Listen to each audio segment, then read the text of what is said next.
Hello, everybody. This is Jesse here with Ziggy on our newest show, the Jesse and Ziggy Show. Yes, we're very original on the names. Hello, Ziggy. What is up? How are you today? How's it going, brother? I'm fantastic, and I'd like to quickly state that I had nothing to do with that name at all. Yeah, I thought of that right now, and we're using it. Okay, that's improvisation for you, man. The J and Z Show. The J. Oh yeah, okay. I guess that works. I mean, as long as no one thinks we're Jay Z, we're good. Oh no, I would be quite offended, man. But I mean, it's still fucking awful, man. But it will do. It will do. So, what's the script, brother? What's the script?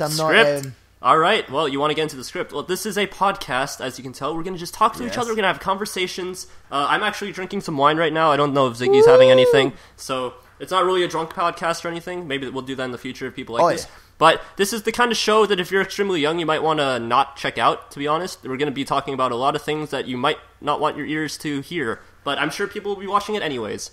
Yeah, so if you're below 12, fuck off. Yeah. Well, yeah. It needs sense. You don't have to be so rude about it, man. I mean, you can be nice. I mean, I love my fans and all. So this is going to be a mature show, just like Azra. We don't need people complaining about, we got to turn this podcast more PG. You know, it's not happening. We're just gonna go. We're just gonna be ourselves, and it's gonna be cool.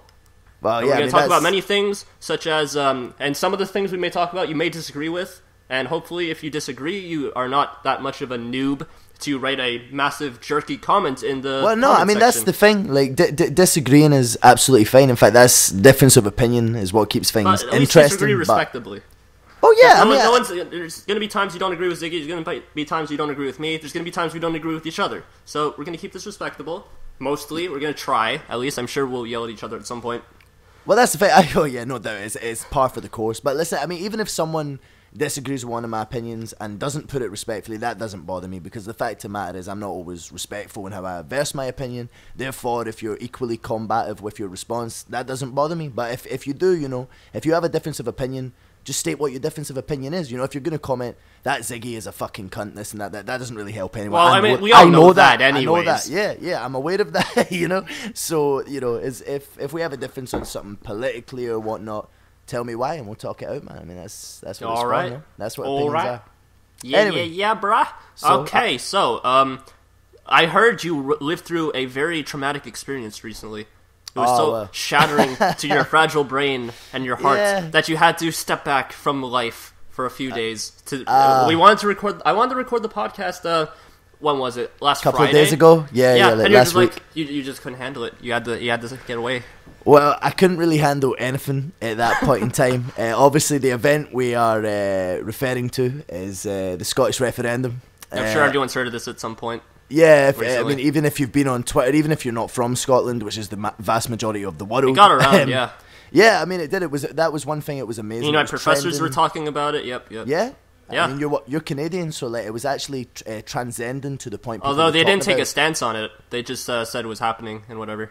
Well, they're Canadian; they don't take a stance on it, mate. You know what I mean? But the fact that it transcended to the point that people from all different backgrounds and countries and whatnot were talking about it on Twitter was phenomenal. I mean, it reinvigorated. I mean, I might not have got the outcome that I wanted, and I'll get onto that in a second. Ziggy was a strong yes supporter. If anyone's wondering. Yeah, I mean, even if you see my Twitter, my picture is me with my yes hat on. Yes, I actually procured the yes hat. Yeah, he's going to have to get that changed now.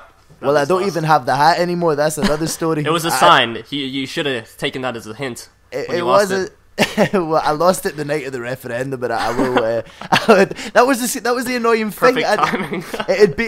No, it was before the results came in, though. So the fact is that I'd been with me the whole campaign. You know, I'd been proud to wear that hat. Wasn't there some girl who was like checking you out because of that hat? At one point, you were saying on Twitter or something.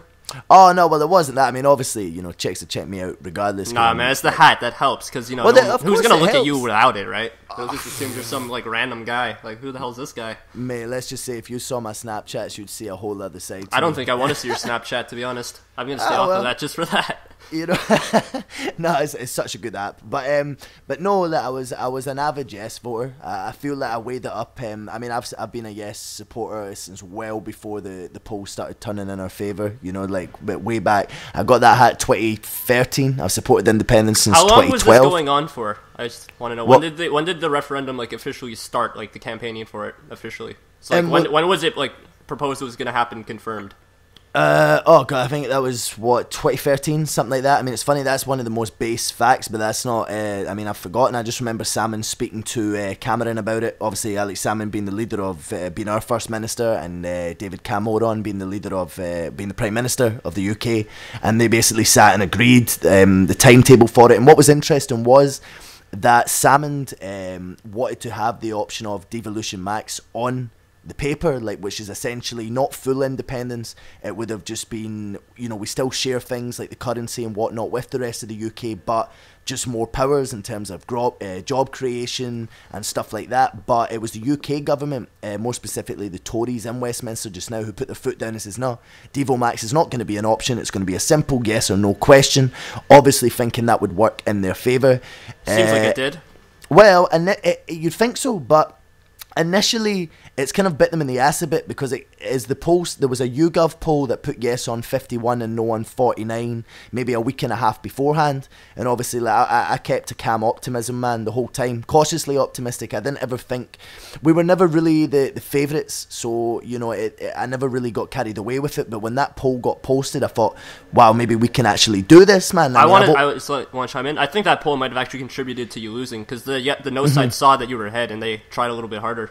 Oh no, they threw the kitchen sink at us. Or not just like the actual campaigners. I mean, like the actual voters. Like, oh crap, I might actually have to go out and like do this now if we don't want to lose. Well, it was the establishment themselves. That's the thing. The way the vote was conducted by the media and by, you know, the very establishment itself was disgusting. It was. Now, I mean, as someone, we have to accept. I was like quietly supporting the no side. I'll be honest, but I knew like their campaign was just terrible. Like that was disgraceful on their end.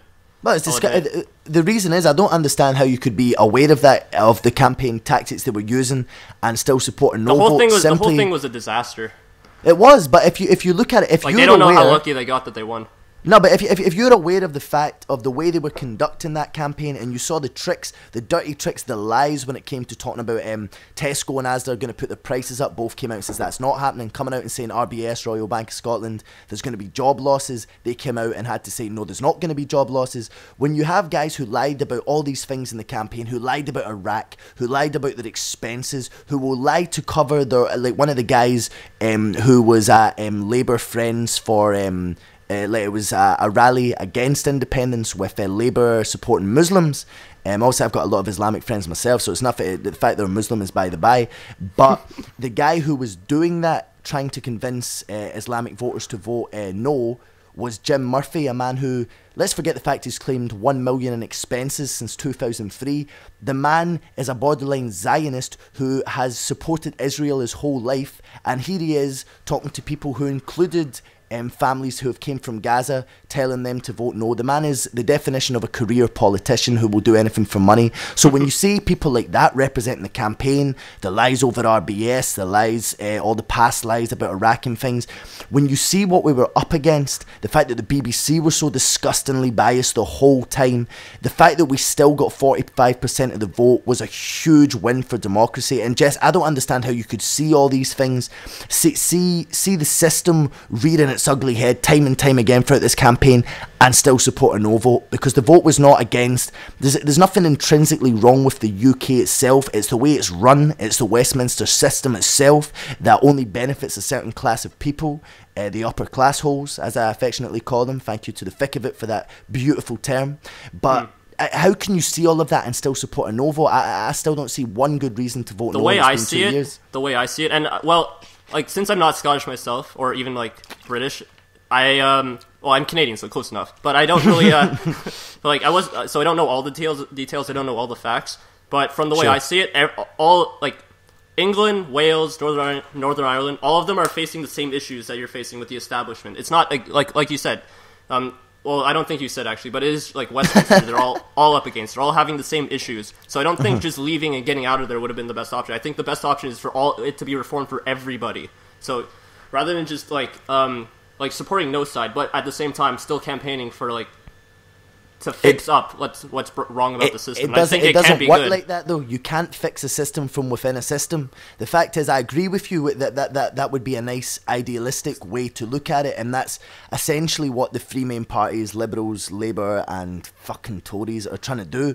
But they're not trying to do that. The fact is, a system that is intrinsically broken and is aware of it, and they're aware that they're protecting their own pockets, they are never going to fix the system fully that it benefits everyone. They're not going to fix the system, so you have to work with the people who want it fixed. But they are the system. They are the system. Who passes the votes? I haven't said they weren't the system. Yeah, but what I'm saying is, how can you...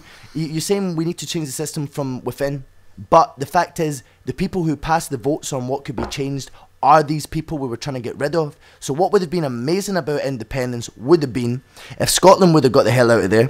We would have then maybe set an example to the north of England. I think if you guys Wales. got out of there, a similar situation would have started up. But I don't think anyone's pure. I don't think all of the regardless of which party they were in Scotland. I don't think they're all going to be like perfectly good and for the country only. I'm sure some of them, regardless of which party, I'm sure some of them are like going to be the same way. I don't think it would have been, of course, exactly different. I don't think it would have been like paradise or anything. Oh, of course, no. I mean, there was two visions. Like there was three. It would have essentially been you swap Westminster for Edinburgh. Well, I would disagree with that, but there was three visions of an independent Scotland. One was from the No campaign that it was going to be lava and volcanoes, and meteors will come from the sky. Yeah, an the apocalypse. Then exactly, that's what we were getting told. We were getting told by people who were supposedly Scottish and loved their country how badly we were going to fail, despite the fact we blatantly weren't in my eyes. Okay, the oil wasn't going to pay for everything, but we've got so many industries that contribute to it. I don't think there was really any clear answer on that end, on what would have happened. I'm pretty sure, it was just so, it was uncertain in a lot of aspects, it seemed. But I mean, if you let to me, it highlights what sort of person you are. Like, if you're willing to take a risk on something that could potentially go wrong, or do you stick with a system that is going wrong? That's the thing. You're not sticking with a system that works. You're sticking with a system that has been. It's not about if it works or not. They're sticking with the system they know rather than the unknown that they're not sure about. But that makes no sense. That's a fucking awful viewpoint. It's an awful viewpoint. If you stick with, it's like people said to me, why would you? Like, this was a guy who was initially a no voter, and he changed throughout the campaign. Maybe around, I think it was around June time, I gave him some of the facts, and I was just talking about GDP and things like that. And the point he was making back then was, why would you bet your life on a horse that's never raced before? And I says, well, why would you bet your life on a horse that's been racing for 30 years and hasn't came in once? And that's the truth. If you want to break it down to generalized analogies, which is too big an issue to do. Now, see, you don't vote on the horse that's lost for 30 years. You give that horse some steroids, and now he's gonna go nuts. Exactly, but that's the thing. It needs a shot up the ass, and that's the thing. The fact is, regardless of the fact, I was really bitter about it the day after, but at the same time, I do think you can get some good out of this no vote. I do think it's possible. Like, if you push them enough, they will give you what you want. Well, the thing is, though? How? Because the Tories have already said that the Tories are already basically reneging on some of the promises. Labour are trying to tie the whole thing in. I mean, this is Westminster Labour, obviously, for our viewers. So the English, the UK-wide system. You've got Labour. The most spineless opposition we've ever had is the current Labour government. Are they actually Are they officially going back on what they said? Because I don't think they're that stupid to do that. Because they know. They know the only reason they won is because of the promises they were making. I'm not sure if that's the only reason they won. It probably did help swing them a few percent. But I think if you believe what's on the front, if anyone believed the vow on the front cover of the Daily Record, which was not put into political practice at all, and in fact, one of the members of the current ruling government, William Hague, as far as I'm aware, Foreign Secretary, baldy bastard. But anyway, he basically said this is not government policy. So if you he said that before the vote, and Tory backbenchers who are known for not being able to keep their mouth shut and putting their party in hot water, which is a good thing. It's a good thing because I'm glad they can't. Before the vote, they says we're going to vote against it. One of the Tory cabinet ministers, his name escapes me, said he would vote against it.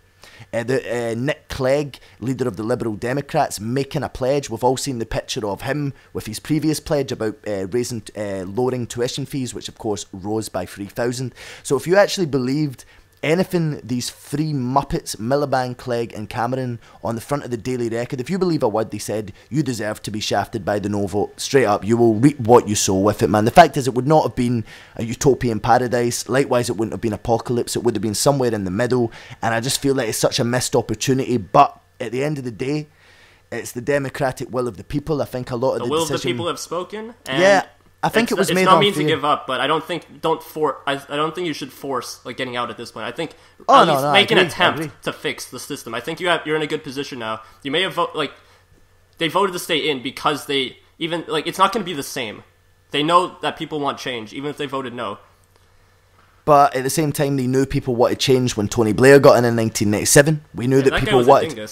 Well, the thing is that I will defend his first term. From 1997 to 2001, Tony Blair, one of the best terms of office that any Prime Minister has ever had, in my eyes, in this country, at least that I've lived through in my limited sample size. But from there on in, he fucking lost the plot. The money ran out and he lost the plot. But people thought Tony Blair was change. People thought Barack Obama was change. These people are false prophets. The only way to really get change is to take control of your own affairs. And as you said earlier on, you made a very good point that, if we moving from Westminster to Holyrood, which is Scotland's Parliament, Edinburgh, I know you know that, but just for the purpose I know that, but I mean, I feel like if I patronise you enough, you'll agree. No, but you're not gonna get me to agree like that. You have to actually convince me. And you probably won't. No, I'm stubborn. Likewise, mate. Believe me, likewise. No, but you're right enough. Very little could have changed, but the fact is, Scotland's future. Now, this sounds like just a soundbite off the campaign trail. I think it was actually at one point, but no one can govern your country better than that country. And I think it's the 141st country since Afghanistan in 1919 to vote on independence or to. I'm not sure if they all got a democratic vote. I've not looked into every single one of the 140, but we're the only ones to reject it. And that, to me, we don't gain anything by going after. Well, not necessarily. On a technicality, Quebec has also rejected it twice.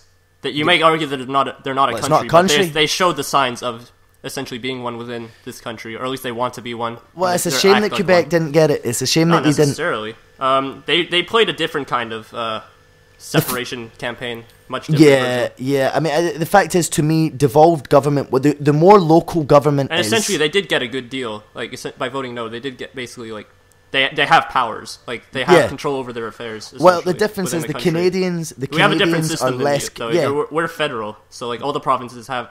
It wasn't just Quebec. I'm pretty sure all the provinces essentially got devolved powers at that point. Yeah, which is how it should. Or they might have had it before. I might be a little might have to brush up on some of that stuff on political history here. But I'm pretty sure Quebec caused all of the other provinces to get more powers themselves too. Well, that's a huge positive, and that's what I think some no voters, or like you said yourself. I think that's what you should do. I think all of the of course, but it won't happen. It won't happen. It won't happen. I want it to happen, brother. I want it to happen, but push for it to happen. Push for it to happen. So what do you push for? What I've done myself? You said you've joined the SNP. Of course, I joined the SNP. Actually, no, I was going to make a point, but I don't think that would actually be a very good point. I don't think it would be a very realistic one. I was going to say, if you stick with it, you might be able to get into a position where you can actually, get into a higher position within the party itself if you actually stick with it and you push for it and you're interested in whatever. You might actually be able to, I don't know, support, that part.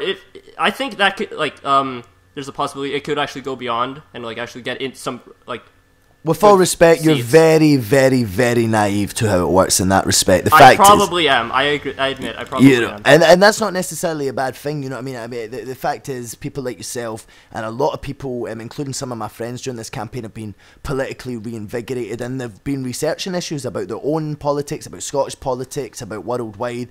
And you know what? Everyone is naive. Then again, like politics. I did say, I didn't think that point was going to be very realistic. So no, but at least you made it. And the fact is, everyone who is a genius in their field was naive in that field at one point in time. Exactly. So how there's only you can't. You have to learn. You have to learn somehow. Fucking right, man. Exactly. So what I would argue is, as you said, I did join the SNP. I've got my card in the post. I'm kind of regretting I used my birth name instead of Ziggy, man. But I like to keep. What is your birth name?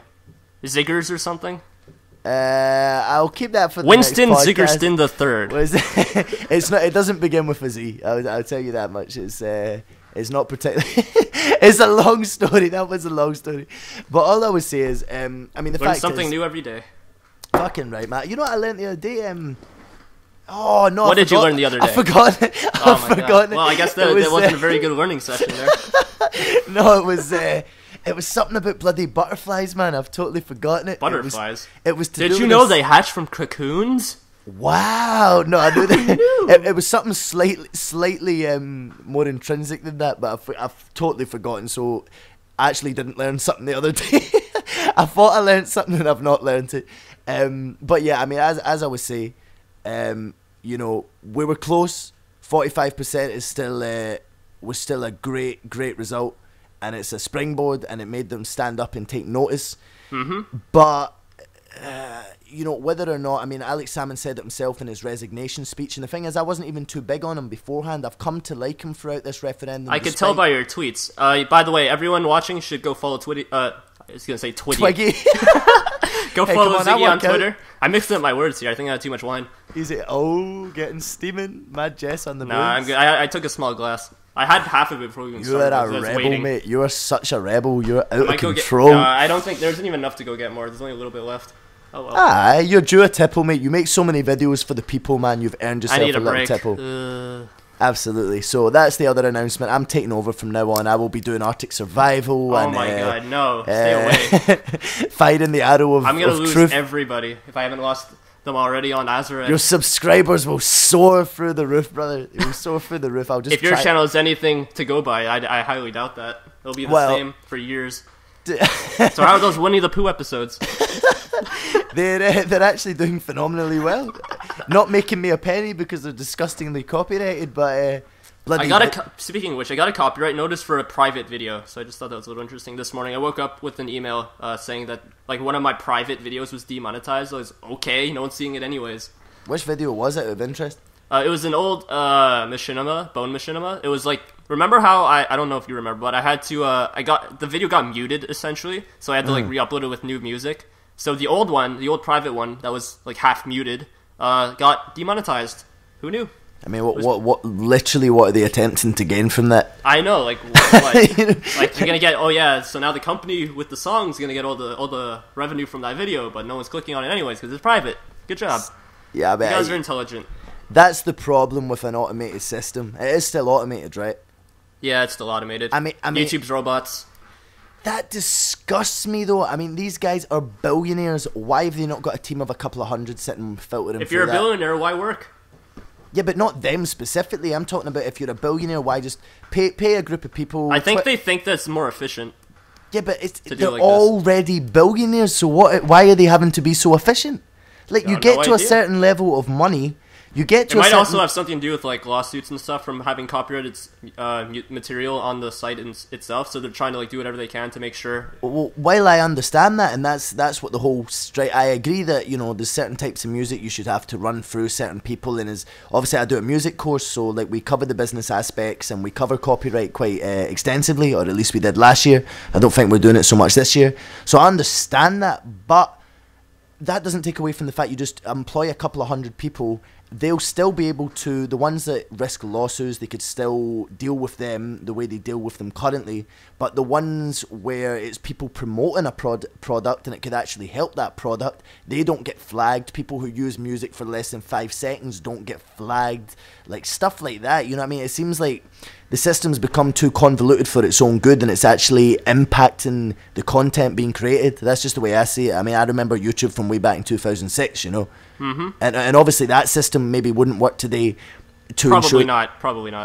That was everyone wants it back. Everyone wants the old YouTube system back. I don't think it would work as well. Old YouTube, I mean, a lot of people see things with rose-tinted glasses, but truthfully, old YouTube was better than new YouTube. It is. I mean, the best update, I'd say. No, I don't think it got worse from the start. It got, like, the first update. 2009 was good. 2009, 2010. My favorite update is the update where the sub box showed, like, the last 4 videos from each person. I don't know if you remember that one. I don't know. There was maybe a year period that was when it was at its best, and we had the banners. The channel design was pretty. Yeah. That was dope. They changed the layout to give everyone a banner shortly after I got partnered and got my own banner. I had a screenshot of it somewhere. I think KG has a screenshot. I forgot that. Yeah, only partners could have banners. Now everyone's got one. What's your banner actually? Do you have one? I've got a feeling it might just be Roger Federer. I don't know. I'm actually going to check that just now. Let's see. Okay, I searched up your thing. That is not your channel. Black Trident TV is not Ziggy. Yeah, I don't know what that is. I can't endorse that. subscribe to the guy anyway. But yeah, just subscribe because, to the guy anyway. Why not? Why not? Like, who cares? Okay, it's in good fun. Here you are, Ziggy. Oh, it's like a kind of New York's Hi, skyline. Ziggy Broccoli here. Yeah, it's just some skyline of some random place. I'm guessing that's New York, as you just said. I love how my profile picture is still like a picture of me when I was 18 with 4 bottles of Buckfast. Looks like you got a third hand over there in the corner there. Oh no, that's my mate just flipping me the bird just because. Oh yeah, I just noticed that. As you do, as you do. You know, that's what friends are for, no?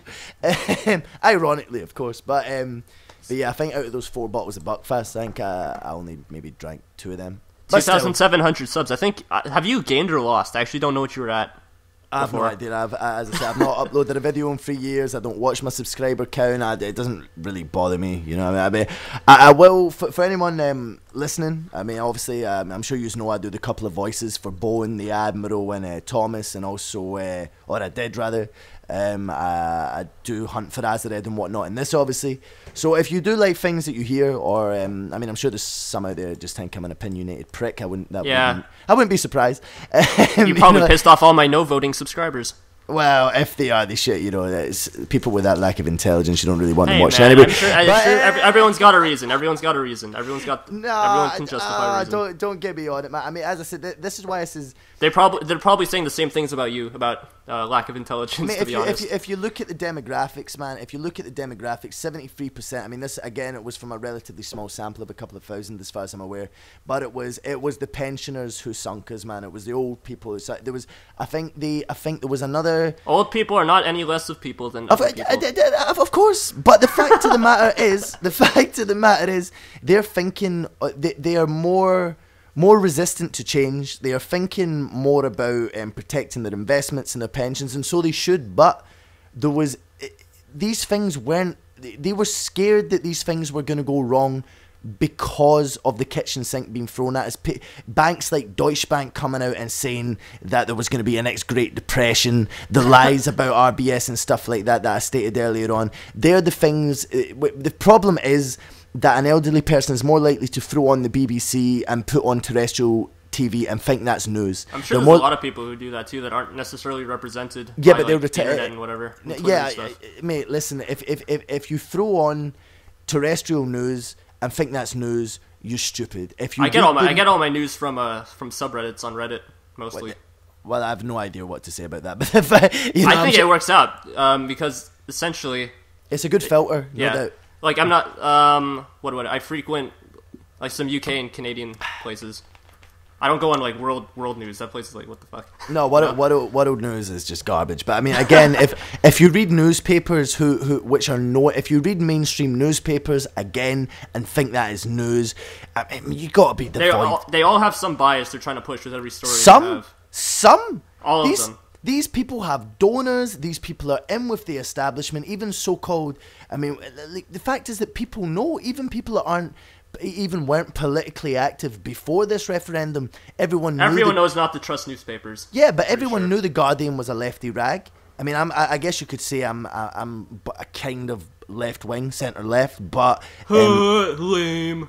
Well, shut up. If you, I mean, I think the idea of the political compass is maybe a little outdated anyway because a lot of it's crossed over. But to me, I think the one I've been looking at recently is the horseshoe theory. Yeah, what's that? Which is essentially... Oh, yeah, go on. It's like a horseshoe, essentially. So, you know, a horseshoe, like, it stripes down. You have the left wing, you have the right wing, and as you go further in each direction, they meet up, and they essentially become the same. Yeah. I mean, that's true to an extent. I mean, you look at... I mean, how do you decide what's worse or even what's better out of communism or fascism? They're both ridiculous. Both of them are essentially the same. They're just as bad as each other. I mean, communism is one of the biggest shams of the bloody 21st century or 20th century. Hold that. Bloody hell, man, lack of mathematical knowledge kicking in here. If something was 1950, that's 20th century, right? It is 20th century. That is 20th century, yeah. That's how it works. It's always, whatever century it is, it's one up. I had a complete brain fart there, man. Everything I've said so far back to school for you.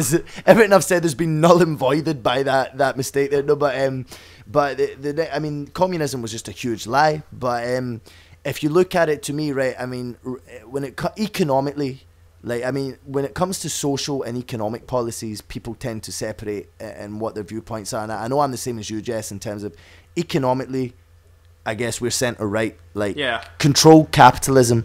Like, the way capitalism is just now, pretty much unregulated in a lot of markets in terms of finance and stuff, is an absolute sham. I mean, things like rigging the LIBOR rates and stuff. I mean, it's absolutely disgusting, and the government. A lot of these people are in with each other. The people that run the Federal Reserve and whatnot, and we're all aware of that. You know, without having to subscribe to conspiracy theories, it's there in plain view. It's the lizard people. They're out it's to the get lizard us. Illuminati. No, it's the shapeshifters.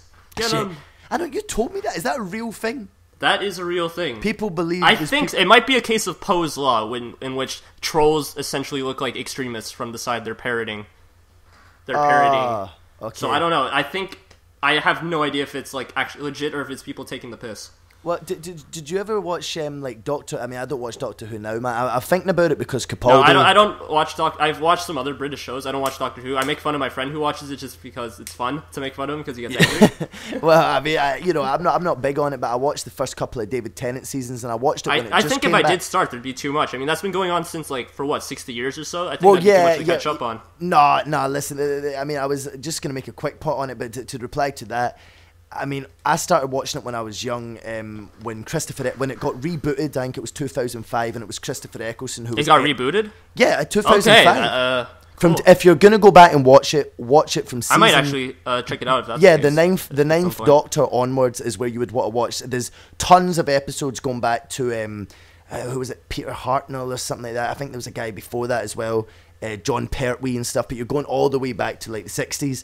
But I mean, that would maybe come across really dated, man. But if you're going to watch the modern ones, I think it was 2005 onwards. But there's a kind of cut off. But regardless, what I was getting during the first season, Christopher Eccleston, there was these aliens called the Slovene, and it basically was these big fat green aliens inside suits, but the suits were the big political figures in Britain and America. I'm pretty sure that's a conspiracy theory. I think we're making fun of it. I think they've just stolen it. Either they've stolen that from Doctor Who, or it's the other way around. You know, there's like the theory that the Queen's an alien or something. Oh man, she might as well be. She's that out of touch, mate. But we have different views on that. I'm monarchist. Ziggy's. I don't think he is as much. I mean, I'm not even a huge support of a republican system. I just don't understand. I don't understand the use of a monarch in 2014. I mean, we live in this is a world. Its symbolism represents traditions, exactly. Even if rightly or wrongly, you don't. I think it's good to have them, because if you get rid of all your traditions, you have nothing left. Yeah, but it's nonsense, mate. Exactly, symbolism. She's a representation of the country on the world stage, rather than having that random you want Miliband, you want Cameron represent when you look at them, that's what you see as the whole country, right? That's the point. I saw this documentary on all the things she actually does and she travels around. She keeps good relationships with other world leaders in places that Cameron or whatever wouldn't actually be able to keep to do, and places in the Middle East and stuff. She'll go and meet with other monarchs. She holds the Commonwealth together, even though nobody else cares. She actually cares about the Commonwealth and tries to meet up with leaders and governor generals and all that stuff. But it's all smarmy handshake, pat in the back. We're all millionaires bullshit, man. Come on, son. There's no these. And besides, I don't think does her existence really make you that concerned? No, I mean, I don't the fact I can see that you don't want somebody to with if privilege is a thing, she's born above everybody else, but does it really at the end of the day really matter that much? Well, no, and it really wasn't bother anybody so much that you have to get no, I cannot have anybody in this position above me that did not earn it. No. It's like in Destiny, right? Where you have the I'll explain a little bit. So the loot system for multiplayer, if it's essentially completely random. So nonsense. random, absolute nonsense. You've seen the Angry Joe review, right? Of course. So you've seen about how the dude at the bottom will get a 0.30 3 KD, and he'll get a legendary. Actually, wait, what was the point? I had this in my head beforehand. I lost my point. It was a good point. It was a good point I was making. Fucking nonsense, mate. That is nonsense. It's are you really that pissed off? No, I remember. No. I remember my point. I was continuing on from what I was saying. I actually remembered my good point. Be quiet. Are you really that pissed off that dude with 0.31 KD and you got the top of the leaderboard, but that dude got the legendary thing just because of the random system? It's a really you're kind of annoyed when you see the scoreboard for a little bit. Once you go out and do something else, you're Like, you don't even remember. Listen, right? it's a fair analogy, but no, it's not that I don't really remember, and that's part of the generation that we live in. That people do get worked up about things like politics and wealth disparity and things that actually do matter. Like, of all the things that you could be arguing about, all the things you could be against, I don't think this is something like that really matters that much. I think it's a good thing overall. There's that video I showed you in which she makes all the tourist money, all that other revenue and whatever. I think I don't think it's a bad thing. He doesn't back up any of his stats. He doesn't back up any stats, and the fact of the matter is, it's somewhere in the middle of the pile. As I says, right, I might have voted yes, but that wasn't the fact the issue of the Queen wasn't one I voted on. It's not one that particularly bothers me. But if push came to shove, I would probably, if I had to choose, I would try to get. She's a relic, mate. She's a relic, as you said. Symbolism of what? Of a blood empire. Of a bunch of... It's not so simple on that end either, I don't think. It was, though. I come from Britain, and the way Britain treated those countries was absolutely disgusting. It was wrong. It was, like, they might have brought certain culture to certain areas, and there was some areas that were, like, pretty much savages, I guess you could say, man. Regardless of colour or whatever, like, people like to throw all that into it, so it doesn't matter, regardless of whether the person's white or black. If you live like a savage, you're a savage. Likewise, if you're cultured, whether you're black or white, you are cultured. That's it. So a lot of those areas were uncultured, and we brought things to those areas. But afterwards, it's like, let me think of an analogy. It's like, I don't know, going to an area that's never played sport before, giving them cricket, and then abusing them for the next 25 years and saying, oh, well, we gave you cricket, so we can do what we want. The fact of the matter is, I don't know. I just don't like all these throwbacks to the Empire, man. Simply because it embarrassed me. I mean, obviously, I would. I don't think that. I mean, like, I get your point that you like. I don't think it really was. I mean, like, yeah, there was, mate, like, British people think it was. Give him cricket, but abuse him. But there was, like, more to it. There was, like, they brought the countries into like the modern era. They built up infrastructure. Gave them cities that they. But there's ways now, to roads. Do that. That is a good thing. But like, what did the Romans ever do? Right? It's like no, a case of that. But it's a case of that, but you can achieve these things without exploiting the people. It's not difficult. It's like right now... Everyone...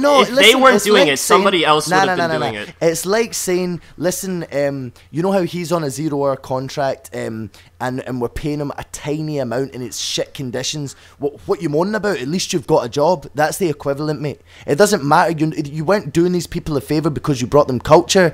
Yeah, I mean, well, sorry, I take that back. You were doing these people a favour, but there's a way to go about it. You can give to a civilization and still take from it without taking from the people. It was the way things were done at the time. You're judging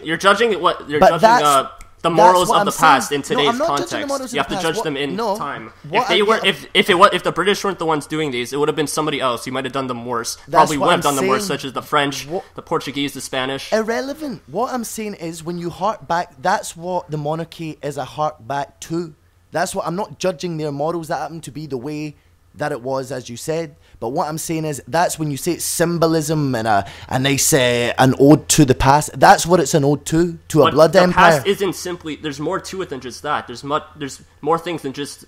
Not even just the empire. There's more things, like, even within, like, Britain itself as the past. Like, anyways, I get worked up when I talk about it simply because no one deserves. You know, I mean, it's not the Queen's fault. She didn't sign the lease for the land. I think it was King George III or whatever all those years ago. But King George, the Mad King. Yeah, the Mad King that his shit turned purple. No, but like according to that video that you sent me.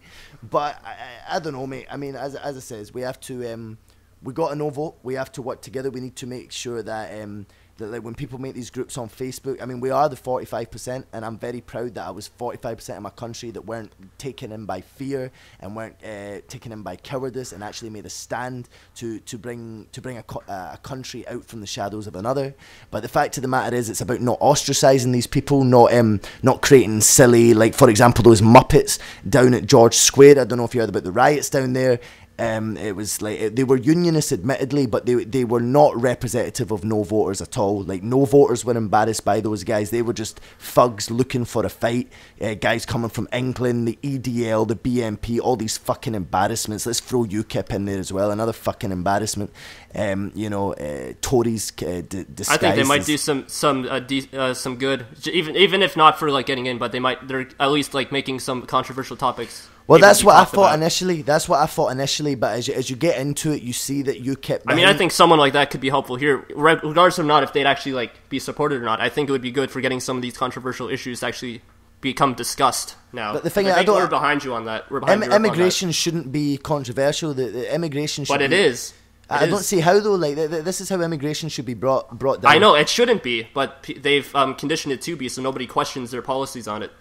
Well, no one questions them because they're too weak to. No one says you can't question them. If someone doesn't say something because they feel like they should offend someone, they need to fuck off now. It's black and white. If your opinion is governed by what other people... Right enough, let's look at it this way. You should never go out your way to offend someone. That's just the move of a dickhead. But at the same time, if you gauge what you say based on the potential capacity to offend someone, you need to man up a little bit, or rather, I don't know, whatever the female equivalent of that is. I don't know. Woman up. It's not got quite the same. You gotta woman up, man. I'm trying, man. It's my time of the month. No, but like, you look at it. Hold on. What was it? Cut this out. Completely forgot where we were. So wait, what you're saying is, cut this out. Your way to offend, but you shouldn't worry about offending people. And I agree. I disagree with political correctness. I agree with free. Like, you should be able to say it without being worried about what people are going to think, but they don't want that. They're trying to push on you. You should not say certain things because they don't want you to question certain things, because if you start questioning it, you'll see it's flawed. Well, there we go, and that's exactly why I voted yes, and that's exactly what I was voting against. A system that tries to tell you how to think, tries to condition you with mass media, TV, whatever, man, and that's not so different in Canada, believe me. But who's to say the Scottish government after a yes vote wouldn't do the same thing? Because we've got proof of it. If you look at, it wouldn't have been perfect. It wouldn't have been utopia, as you say. But if you look at things, let me just. Well, I mean, they can't. Let me bring some stats up. They can't do that now, because if they start doing something like that, they'd get called out on the top. Because they aren't the highest authority. They have started doing it, and we knew they would do it. As yes voters, we knew they would do it, and they've already started reneging on it. And that's the thing. People like yourself thinking that, they can't possibly go back in their word because they would look stupid. They're going back in their word. We knew they would, and we told people they would, and they'll do it again and again and again to protect their own interest. You can't assume that these people have any moral compass, because it's been proven time and time again that they don't. When they invade countries, when they take expenses for their fourth house, take expenses for taxes, take expenses for their gas bills, while they raise gas bills, crippling those in poverty and making them choose between fuel and food while they're claiming on expenses. These are the same people you're expecting to turn around and have a moral compass. They're not. It's not going to happen. But to prove a point, to answer your question about what would be different, now you do get obviously you get Scottish MPs, even some in the SNP. Don't get me wrong, the SNP are far from infallible and have some pretty wonky policies. The Edinburgh tram line, which actually Salmon tried to veto at some point. A tram line, really? Yeah. Trams are kind of cool. We have them in Edinburgh, but they're a bit of a colossal. We have them here in Toronto, and they cause quite a bit of traffic. Yeah, they are fucking nonsense, right? Then again, our transportation system's terrible anyways. Traffic 24/7. Is it? What's it? I mean, is it? So I think we have like one of the worst subways like ever. We like the equivalent of the London Tube sort of subway, yeah.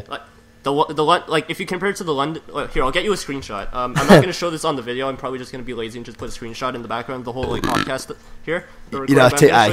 Use a picture of my London Underground versus Toronto. I'm trying to find a picture of myself actually just now. Let's give me a second. All right, whatever. Here is I'm gonna link you our subway system. So you probably know what the London one looks like. Here's ours. Let's have a wee peruse of this. If it would load, that would be ideal. London. It just looks quite small. It is. It's very small. Queen, King. Oh, that's the name of the stations, right? Yeah, those are the stations. Not particularly imaginatively named, admittedly. Hey, well, you know. I mean, I guess we're not expecting Harry Potter names for it. What are we getting? Ron Weasley Station. Like what? Oh, Ron Weasley's such a G, though. He is such a G. I mean, it's been said before, but I mean, Harry Potter is unrealistic, man. I mean, really, a ginger with two friends? Nah, come on. But I'm looking for this picture. Let's hope this doesn't just turn to showing each other pictures. I was just trying to fucking cut through all the porn here, man, so I could find it. Right, here we go. Right. So you were saying what would change if we had our own affairs, and this is just four No, examples. I don't think I was saying what would change. I'm saying like why would it be different? Why wouldn't they just essentially become the new Westminster of Scotland? Well, this is what I would argue to that, right? The bedroom tax. Disgusting policy. And how do you know they also wouldn't go back on their word? You can say they have a track record of doing it, but if they're now the highest authority in the land, why wouldn't they can do what they want themselves now? Well, this is the point that I was about to make, right? So you got the bedroom tax, right? You've got it's a disgusting policy. Apparently, or maybe even if it doesn't happen yet, maybe like in the future as new people start coming in. Of course, you could say that about anything, and it's just an absolutely awful attitude, mate. It is. You could say that about anything. Why will the next guy be any better? But if you use that, you'll be stuck with the same guy forever by default because you're unable to take a risk on anything, is what I would say to that. But to answer your initial question, right, bedroom tax, right, one of the most disgusting, reviled policies that's Could you give an explanation for anyone who doesn't know that? Because I actually don't think I'm 100% on what that means. Okay. Too. So bedroom tax is essentially getting taxed if you've got in council property, if you've got a council house. If you've got a spare room that no one is sleeping in, you're essentially getting taxed on it. Even if you're a guy in a wheelchair, getting that using that to store your wheelchair, or regardless of whether it's a relatively small room, you will be taxed on that, and it affects the poorest. It is as bad as the poll tax in the. It doesn't maybe affect as many people, but morally. And in terms of morally and ethically, it's as disgusting as the poll tax was back in the 70s, 80s. The Westminster told us we didn't have the money to implement a mansion tax. Of course, we followed the cabinet being in mansions, but of course we do have the money to bring in a bedroom tax, which affects those who are already poor and potentially having to use food banks. 91% of our Scottish MPs, which was the point I was going to get to, 91% of our Scottish MPs voted against the implementation. We got it anyway. 81% of Scottish MPs voted against further welfare cuts which affect the poorest in our society, and as I said, may have to use food banks, who rely on benefits, people who have been vilified for having the audacity to use handouts that we provide. I know, imagine that, right? 81% of Scottish MPs voted against those cuts. We got it anyway. When VAT was increased, which we were told would not happen under this coalition government, and of course happened anyway because they talk out their fucking arse. 82% of our Scottish MPs voted against that. We got it anyway. When the Royal Mail botched sell-off was sold into private hands, Tory donors, people who are friends with the establishment, when that was sold off for a cut price rate that we knew in advance was a cut price rate, 79% of our MPs voted against that as well. These are four things from 79 to 91% of our MPs voted against, and we got them anyway. And that in itself, that's facts and figures.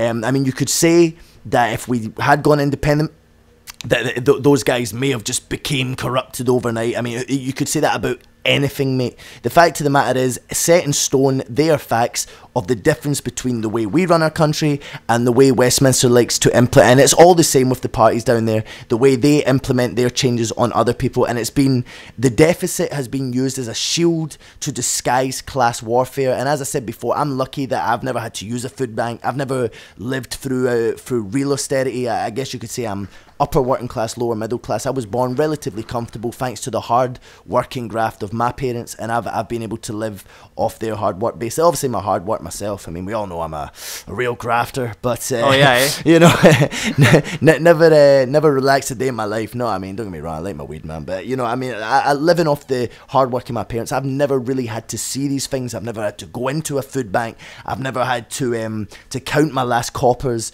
to go get a loaf of bread round the shop. I've never had to see real poverty, and I am so thankful and blessed because of that. But the fact of the matter is, in a country where we're oil rich, where we're renewable energy rich, where we're fish rich, where we're food and beverage rich, the fact that we've got people who do have to rely on these things is what disgusts me. And that's you know, as I said, if I was to vote for personal reasons, I would probably vote Liberal, or if things took off a little more, maybe even Conservative down the line, but I just can't bring myself to. morally I couldn't bring myself to, and that's why I voted yes. You know, I mean, I voted yes for a million different reasons that I felt were valid, but I mean that was one of the main ones. Facts and figures like that. When you see that what we want isn't really implemented, the fact we've got nuclear weapons floating up and down our fucking river, man. I mean, really, and we've got what? I mean, that's the West Coast. That's not even the North Sea, where we've got the majority of our oil. And we've got maybe, there was a report on oilandgas.com. Tommy Sheridan, a man who's been in the political wilderness for a while, actually brought my attention to that in an interview with Andrew Neil on the BBC, funnily enough. And he was mentioning, if you go to oilandgas.com, which I duly did, there was a report that said there was an overwhelming evidence there would be 100 more years of oil in the West Coast, never mind the North Sea, where the majority of the oil currently is, or rather we believe it is, oil fields and whatnot. We can't get into that oil because of nuclear weapons. Surely you get rid of the nuclear weapons, save billions, get the oil out, make billions. Obviously not that simple, doesn't happen overnight. But surely that makes more sense. There's no space for nuclear weapons. We don't need them in a country like this. I mean, I don't know, mate. If you were to get me onto it, I would talk about the referendum for a full 4 podcasts. I could probably this could last like probably all night, to be honest. My only wish is that I had somebody who could actually like debate a little bit better than me, because of course I'm not actually, as I said, I'm not Scottish. I'm not. Oh no, I don't know as much. Yeah, you're able to like bombard me, even though you haven't changed my mind, but you have good points. But then again, I don't know, like it doesn't even matter, like if my mind's changed or not. Like I'm biased anyways. I'm biased anyways. I'm Canadian, so I'm gonna be biased anyways, of course. In what respect? Oh, just because you're kind of pro-British in that respect. Yeah, exactly. Oh, listen, you know, there's a lot of positives. A point I made to you before off air. I'd rather us shift our affairs closer to Britain, a little bit away from America. I think we've gotten it's getting too close. I think it's to the point where it's actually like we're becoming overly Americanized and losing like our own like Canadianness. But I'm sure like you could argue both ways, like against and for that. So, you know. Well, I mean, that's just personal preference. I'd prefer to keep our identity, and by doing that, I think we'd have to like shift back towards Britain and the Commonwealth in terms of like ties. Well, what is it you prefer about though? Not to say I hate America. I don't hate anyone like individually. Yes, you do. It's just policy. No, hey, shut up! You hate everybody. That's just how I am. I'm Scottish, mate. We hate everyone by default. You hate the English. Shut up. No, I don't. I live with an English roommate, you know. I mean, obviously I hate them, but that's by the by. I live with one of them, you know. But so what were you saying? I was just going to ask you, like, on your point, like, why is it you prefer the British model to the American model? I mean, what are the differences, and what is because we've always historically been like that's part of like, even you can say like we have our own Canadian identity, we do, but it's also part of that Canadian identity was close ties and loyalty to Britain. Maybe loyal, like I think that's a strong word. Maybe you might like misrepresent what I'm trying to say, but like strong ties to there was part of like what made us Canadian as well. Like we were proud of that. Looking forward, though, what do you think would benefit Canada most? Looking forward, I'd prefer to what would I prefer? I'd prefer. I think we had I don't know, like a strong sense of like identity, I guess, is what, and a little bit more like support for the country itself.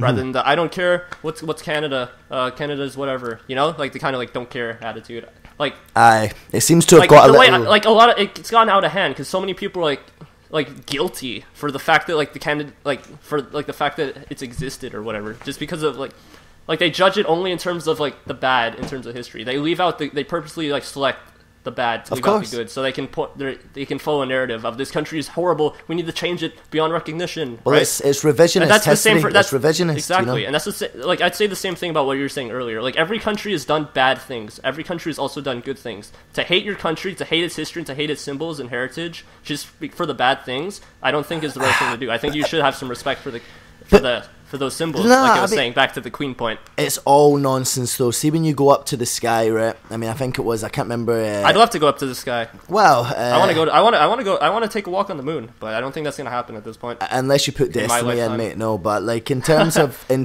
mean that. You know, they added just real quick. I know you're going to say something super important that's going to change everyone's minds. But you know, they added the moon and Mars to Google Maps. Just a little interesting fact. That is interesting, actually. It's only on the new version though, so you have to like on the one that requires a lot of like RAM and PC. How have they like managed a to good do PC. it with Mars, though? Is it that wee droid that was up there? Mars actually looks really bad, though, like from a distance. The moon looks really good. Like they did good. I think they took screenshots and they like put them all together. I heard they just took one picture with the iPhone 6 and just uploaded it to the database. Yeah, they took it from here. They just super zoomed in on the iPhone 6. Yeah. And then walked home with it in their pocket and it got bent and broke. No, but in terms of what was I going to say? Just in terms of like, you make a good point. And for what it's worth, I would agree with you that Canada's maybe slightly better going towards the British model, just because that's kind of how I remember Canada as a child, like in terms of not being there. We're always the bestest of buddies. Yeah, on the world stage. I mean, I've always had a lot of time for along the with Canucks, Australia and New Zealand. Yeah. No, I mean Australia, beautiful place. Couldn't go because I'm arachnophobic, but I couldn't. It's beautiful, in the. I wanted to go there, but I ended up settling on a New Zealand trip that I'm currently in the works of planning. I need to raise money somehow. I need to raise funds. I've got to start pumping out some videos. I hope this podcast makes me a millionaire. Well, you're probably people who listen to the Angry Scotsman ranting for the first half an hour of it and be like, nope, not sticking with that. But yeah, I mean, you probably chased away some people already. I might have chased away some people that came from you.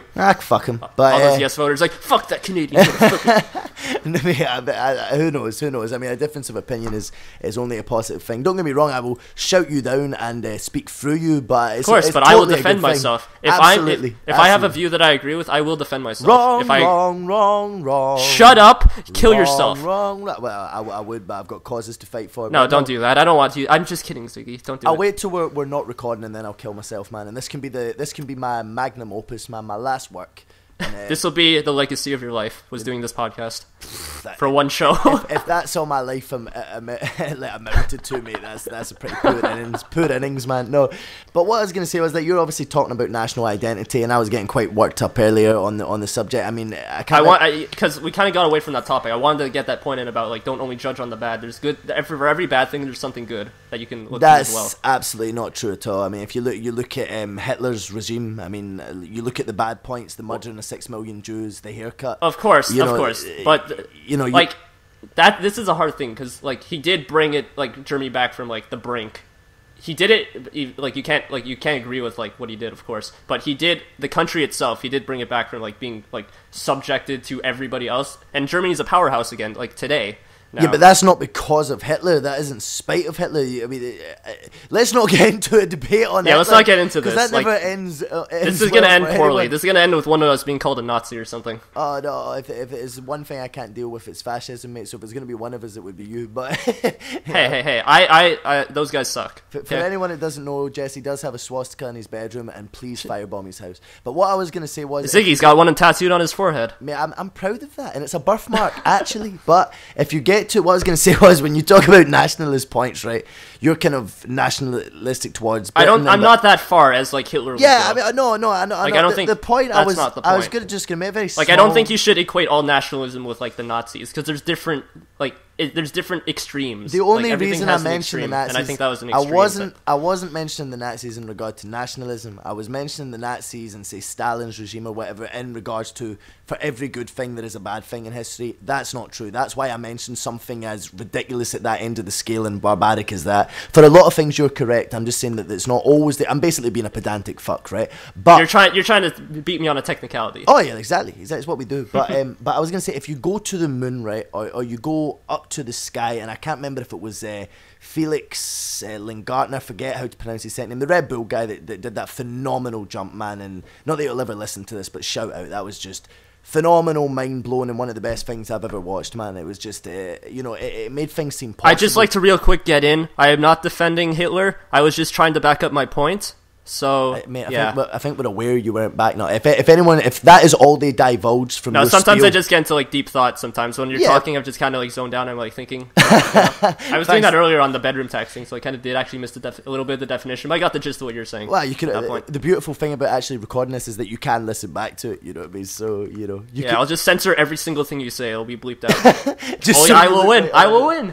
The fact of the matter is, though, if there is anyone, all they could divulge from your spiel was that you were potentially sympathetic towards the Nazis. If that was all they could have taken out of that, you would not want someone with that lack exactly. I agree. wouldn't want someone with that lack of brain capacity ever watching. I mean, that'd be like a Ziggy fan. That'd be a Ziggy viewer. That'd be someone exactly the sort of Muppet that would watch my video. I mean, I'm just shitting myself. Shoot myself in the foot here. I don't give a fuck. You're Winnie the Pooh fans. Winnie the Pooh fans. I need to When's the next one coming out, Ziggy? I'll need to ask Disney, mate. I'll need to ask Disney. But the point I've been trying to make for 20 minutes is not even a good point.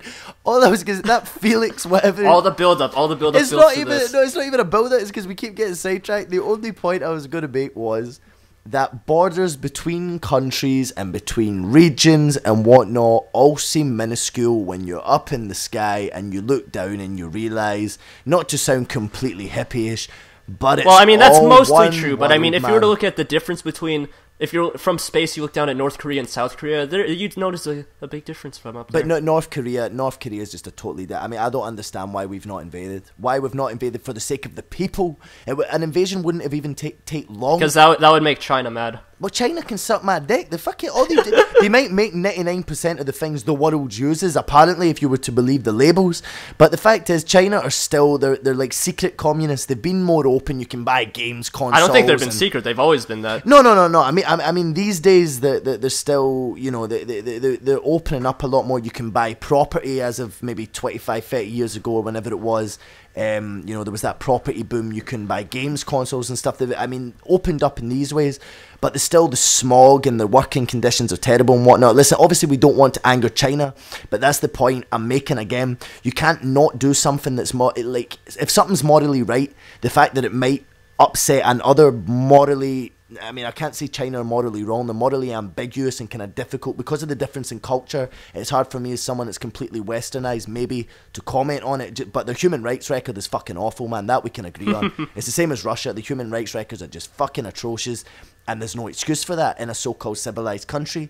It's obviously good to see their economy picking up and whatnot. But, they're still bizarre, right? But the point I'm making is, North Korea, it wouldn't even take much to stage a coup or to get involved, man. You could literally probably get rid of the North Korea for all the talk. They probably could. There must be some you could get rid of the fucking top brass within half an hour, man. Well, maybe not, right? But you could easily within. I mean, obviously, I'm not in the military, so I couldn't give you, maybe. Interesting thing. Yes. If they ever get freed, like the people have been like brainwashed and indoctrinated so badly. Like if they ever got what would happen? Like when they start learning everything they know is a lie. Like what would happen? That's the question. Some of them would go absolutely batshit crazy. Some would respond well to it, and it's interesting. Like I mean that alone would be a potential reason for doing it. I mean, even if a few do go batshit crazy, you can't just so we can see what happens. Yeah, I mean that's a bit sick, isn't it? Really, but like in terms of, I mean that's personally speaking, but in terms of what's morally correct. It stuns me in the modern world that there's a country that is so blatantly in the dark. I mean, physically and metaphorically, man. That it's baffling that people are allowed to be treated like that. Like, I don't even have the words, mate. For the first time in my life, I'm lost for words. Like, I don't know. I think the fact. I mean, South Korea is literally just there. One of the most I mean, again, we've got kind of different cultures and whatnot, but it's one of the most advanced technologically. I think what I've heard is that China's been getting pissed off with North Korea recently anyway. I think that's just like something I heard somewhere. So like they're getting annoyed by them. So I don't think they really mattered if like something was like done against them at this point, because they are allies, like formally. Yeah, I mean, can anyone take that Kim Jong-un seriously? It would be an absolute joke if he wasn't a murderous bastard. Yeah, like how he's landed on the sun. You're kidding me. You're kidding me on. That's a real... What? I'm going to look it up. I'm going to Google it. Seriously? The country say landed on the sun? Hold on, I'm Googling this as well. Hold on. Oh my god, man. Did North Korea really claim to land a man on the sun? From Mike.com. No, these are all... are they parodies? I don't know, there's a few of them. They've got to be parodies. North Korea confirms it has landed a man on the sun. If it wasn't so tragic, it would be funny, mate. If there wasn't people's lives mixed up in the fray, it would be funny. But, it is funny, but it's not because there's people's lives being played. Because people are going to believe that. Yeah, I mean the fact... Or they're going to be forced to believe that, even if they don't. Yeah, I mean, if you watch the video when their last leader died, and there was that kind of weird pause before everyone started crying, and it was almost as if they'd said, "Cry or we shoot you." You know, I mean, you look at it again. I mean, honestly, I mean, you're laughing, I'm laughing, but it's so like, it's so tragic. wrong. It's funny. Yeah, I mean, it's horrendous that it exists, and like it makes you appreciate how comfortable, you know. I mean, sitting here, TV, laptop. I mean, okay, I'm not Dan Bilzerian, man, but you know, I'm in a very, very comfortable environment, and it makes you appreciate it. I'm pretty comfortable right now, just lying down on this couch. Oh, feet up, bro, feet up. Hopefully that doesn't affect my mic quality. I've also got this page open. Yeah, I was gonna say an interesting fact while we were on politics earlier. Hit me with it. Give a little interesting facts. I think it was around when we died down before we started up again with one of the other topics. Do you know you had a Canadian prime minister once from 1922 to 1923? That I did not, unless you give me the name. Wasn't that Andrew Bonar Law. Bonar Law? With an A, not an E. Bonar? Here, I'll give you his Wikipedia page. Oh, that's heavy. God, what age am I, man? I don't know, Ziggy. I don't know. In my late 40s. I pretend I'm 21, obviously, so I can catfish young women. But I thought that was a cool little fact. Bonar Law. Bonar Law. If you wake up with one, don't try piss. It's the law. Don't try piss, man. 1922 to 1923. Would you look at that for let's see, 7 months? Who preceded him and who was before? Right, so it was Lloyd George before, obviously well known. Stanley Baldwin. I mean, that name rings a bell, but and there was a Chamberlain before Neville Chamberlain. Huh. Probably a couple of them. Henry Asquith, obviously. Name. I know, obviously. If you look at a list, there's probably a lot with the same. If I go back to the list. I mean, it's funny that because obviously I know all the prime ministers from Churchill onwards, but I mean, obviously beforehand, I'm not gonna lie, my knowledge isn't particularly extensive of before that time period. And I took history. What time period? I was again thinking about something. Oh god, I know you must have a woman in your life and your thoughts keep drifting, brother. It's easy. The fact you're laughing is quite worrying for your own prospects, mate. But no, I'm saying before Churchill's initial period of office.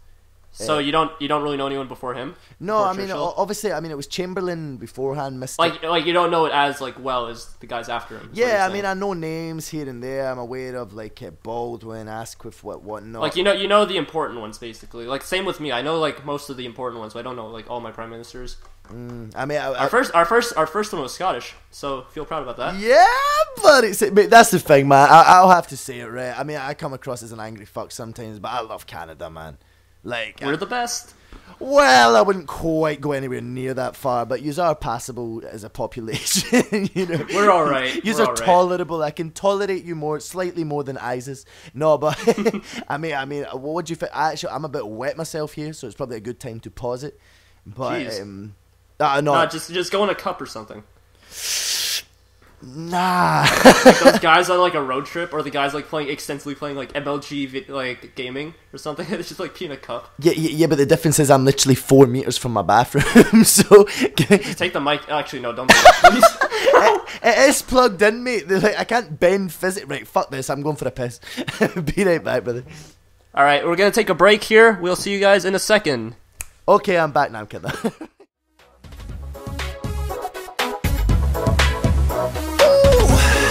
Out the shower, guess I need a that drive fast power. I'm all wet and I'm gonna be late for uni. Better use that drive fast. But nigga in the car that's shooting through me. Better use that drive fast. Cost efficient, energy efficient. Those with a tie don't know what they missing. It's the latest innovation. Yeah, stop using that towel, baby. Yeah, the drive fast is for real, ladies.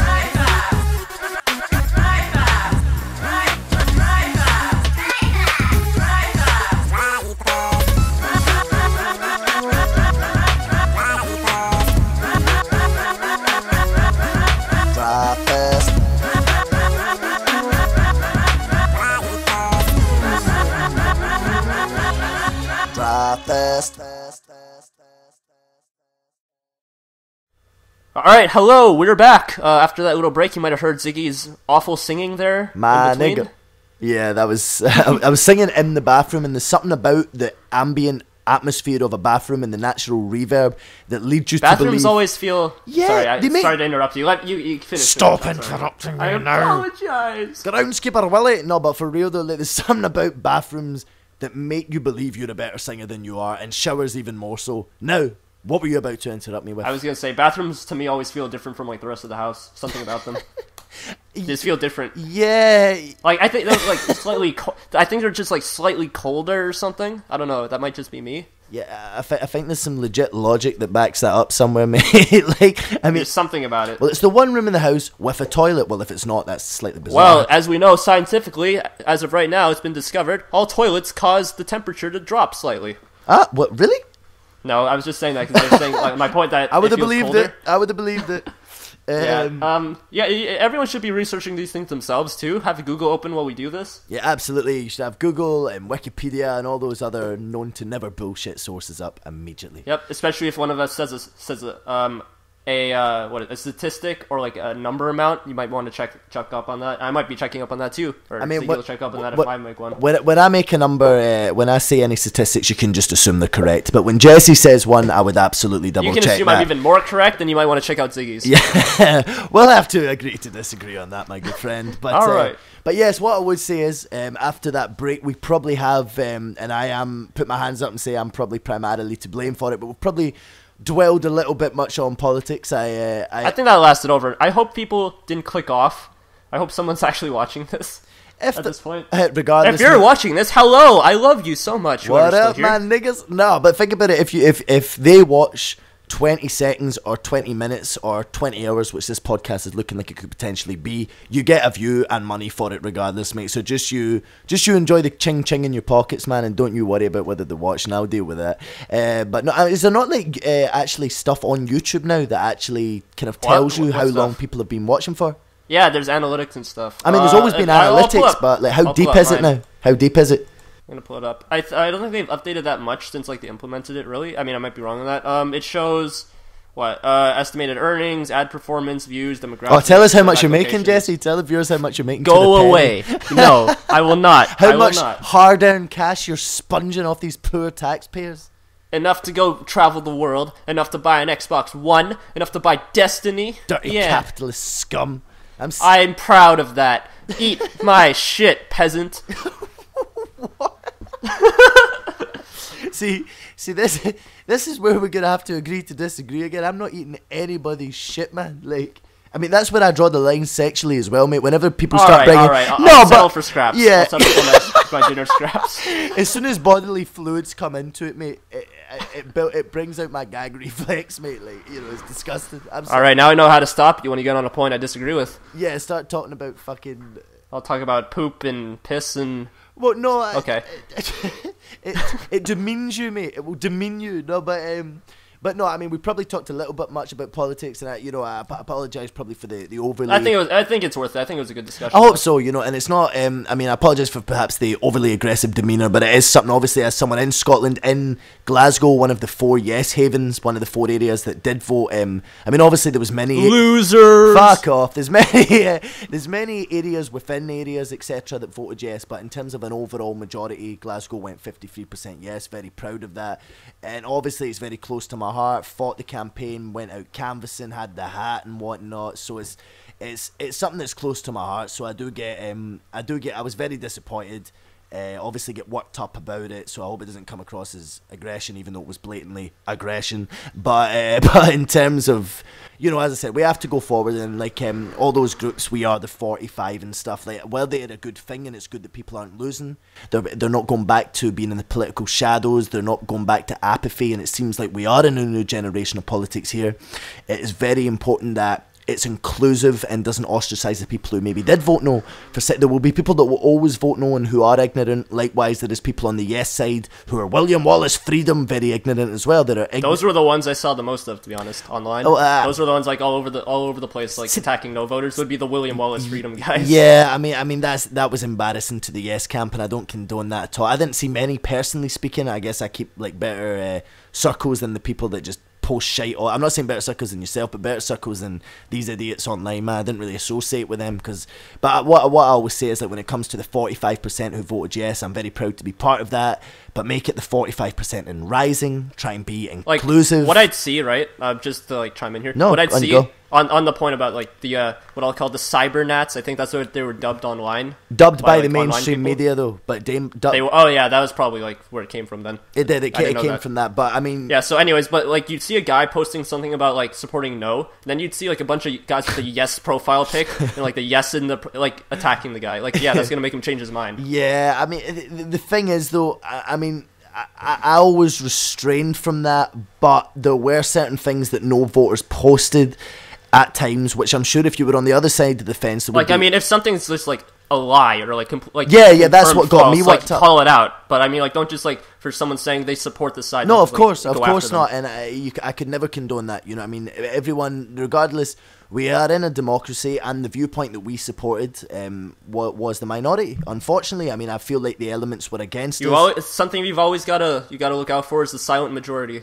Well, I expected that. They're always the one who will prevail in the end. I expected that, man. Like, I mean, one of my friends was saying, especially, we're in a relatively affluent area in Glasgow in the West End. Where I used to come from was quite nice as well, down in the south side, nothing against it. But it was a little rougher, I guess you would say. And there's a lot of yes posters up here when you would expect to be a lot of no voters. Who would put up a no poster when there's like been accounts of the windows being broken or people's cars being keyed? That doesn't happen. It didn't happen around here, especially in the West End. That wouldn't happen. Maybe down in the south side. But you are right. That's the kind of thing that sounds like would happen in like more like equal, like 50-50 areas. Yeah, sure. And that's what I was going to say. Like up here, there was a lot of yes posters. Down in the south side, when I went back to visit my mother, and whatnot, there was even more. Like, obviously there's a lot of poverty in certain areas near my old area, thankfully not my area, but there was a lot more, you know, hard feeling about yes, so tons of posters. And if you were to go by in the bus, if it was to go on window stickers and yes flags and stuff, we would have won it 90%, 10%. But what I was trying to make, the point I was making to my friend, they agreed with me, was I was like, it's like, this is amazing, it's a revolution, we're gonna get this, look at all the yeses, we can really do this, look at all these windows. And I was like, mate, it's amazing to see, but just imagine that everyone who's got nothing up in their window is a no voter. Then think about it. And he says, oh fuck. And I was like, mate, I think I kept a cautious optimism throughout it all, but I did believe it would be the silent majority that sunk us. And as I said, it was a small sample size that the poll was taken from. I don't think there was any. Yeah, that the one where the yes was ahead, that was a smaller size than usual, wasn't it? But not in reference to that like beforehand. I'm referencing the yeah, exactly. But it was maybe a couple of hundred. But the one afterwards, that kind of broke down the demographics. Obviously, didn't ask everyone. I was never asked on a poll beforehand, afterwards, or during. I don't think I've ever been asked on. Yeah, I mean, the only one I was asked on was the one I actually bloody voted on when I put my name. But then again, it might have been one of those guys who was like starts talking and just like fuck off, and I like hang up because, you know, like I don't care about advertisements. Yeah, no. I mean, well, in regards to cold callers, I'm probably more as someone. I had a couple of friends that were cold callers. I try let them down a bit nicer now, just because, or either that or I wind them up. I just like tend to like hang up on some of them. No, but you have to remember these guys. Like, I know, but they're like trying to make a living. I don't want to get like if I'm not interested, I'm not like, why pretend, right? What I do, what I do is I make the point to them. I say, listen, before you say it, and I'm not interested in whatever bloody super duper Nimbus 2000 bullshit you're selling me. But I hope you have a nice day. You know, I'd rather you took my name off the list if possible. We are unlisted for obvious reasons. But I try watch my tone. I basically tell them to fuck off with a nice tone. So You say it with a smile. Off. Fuck off. No, but hey, dude, fuck off. No, I mean, that just sounds fucking condescending, man. You know, yeah. But you know, I mean, you have to remember these guys, if they're working in a call centre, either they've got a bizarre love of working in a call centre, which I'm sure there is someone worldwide, some Indian guy who fucking lives to cold call. But hello, Ziggy, would you like to buy my new product, like the Nimbus 2000? See, it would be racist if I didn't know about 5 Asian guys who worked in call centres, you know, who I actually personally know. I mean, the only guys I know, other than, funnily enough, no, in fact, no, one of my flatmates, Roscoe, shout out. Fucking, he's the homie. Shout out, get him on the show next time. You know, why not? Or like, I don't know, feel free to bring anybody. If I can stop a meeting for 5 minutes, I'll get him on. But no, he has lost weight. This will turn into like the Scotsman show or something, because I'm gonna be outnumbered. We'll get on some of your Canuck friends, man. You'll have to get some Canadians on here. We can have debates about the Queen every single time. I'm pretty sure like the monarchy is massively supported here. What, in Like, if Canada? there was to be a referendum called tomorrow, I'm pretty sure it'd, like, win by a lot. Oh, Okay, like, a lot. yeah. Canada's always struck me as And good, pretty- I'd be on the side. I'd be voting for the side that supports it. So And you would be influencing. I'd be out votes on campaigning for that too, YouTube probably. Well, that's the thing. You've got a forum on YouTube, so you do have an open forum on YouTube. Which I mean, you could start posting your own videos too. I'm sure someone would have eventually found it, and you might convince like one person. You patronising little shit. I'm sure someone would have eventually found it. It's all in the wording, you cunt. I know exactly what you say. No, but I mean that's true. You made the point without meaning to make it. You know, I mean, I need. Yeah, to, I accidentally made a point. I need to get my bloody finger out my arse, man. Which yeah, start uploading some videos. What happened to those Halo 4 videos that I recorded for you? Oh shit, I forgot a bit. Well, I mean, Halo 4 was pretty. I spent all of that time going on Halo. I had to play that game. Like, don't you feel bad for me at all? I had to go on there. And record that for I went back to Halo 4 and a friend of a friend, an Irish guy, Jamie, man, top lad, couldn't work out a word he was saying the first time, but when he came up, he's Can like, you do an Irish accent? Can he do one? No, can you do one? Because you're good at accents. What do you want me to say? I'll try it. Don't say top of the morning to you, I'll shoot you. Top of the morning to you. Top of the morning to you. I say something else that's taking my frig. Wait, what? What did you even just say? No, that was from this comedian I saw. Oh, well, you assume I'm gonna know the reference? No, someone will know the reference. Somebody will know eventually if they find it. I don't know. Give me one more thing to attempt to say in a bad Irish accent, and we'll sweep this under the rug. I'm gonna here. I'm going to go to Google again. Oh, for fuck's sake! I was. Oh no, it's slow. Hello. I'm gone. No, you're not. You're still here. I hung up, mate, long ago. Darn. Irish quotes. Had enough of your disingenuous accusations. Top 50 Irish sayings. Alright, here we go. Fuck's sake. Right, give me some. I don't even do a very good Irish, you know. It's Australian and Russian I do better. I'm certainly no impressionist, believe me. Alright, here we go. Say this. Right. Don't say the number, of course. But, you know. I have to let you know. Don't say the number. Number of... No, I got it from the list. Oh, right, hold on. Let's see what you're don't read it out loud until you're... Oh, you sent it on the chat? Right. Yeah, I sent it in the chat. Right. Would you... Right, don't say the number now. I thought it was going to be something like my phone number, right? Right. Here's to a long life and a merry one. A quick death and an easy one. A pretty girl and an honest one. A cold point... And another one. That was so shite. That was fucking shite, Seamus. Fucking shite. That was a fucking garbage attempt at an accent. I've done better. I'm not gonna lie. By you two. Well, you made an attempt. I made an attempt. Speaking of Irish wankers, Bono. You two have a new album out. Don't know if you've heard about the furore about that. Probably not. Probably not. No, did you? I mean, you've got. Do you have iTunes, Jess? No. You've got an iPhone. I know you've got. I don't use it. You don't use it much, right? Sure. Well, I don't know if you know. I mean, obviously, I was a huge U2 fan when I was younger. I still love them, but I guess I was exposed to so much more music, and like with music being so readily available these days, Ziggy is a music jock. Oh yeah, that's a term I've just made up.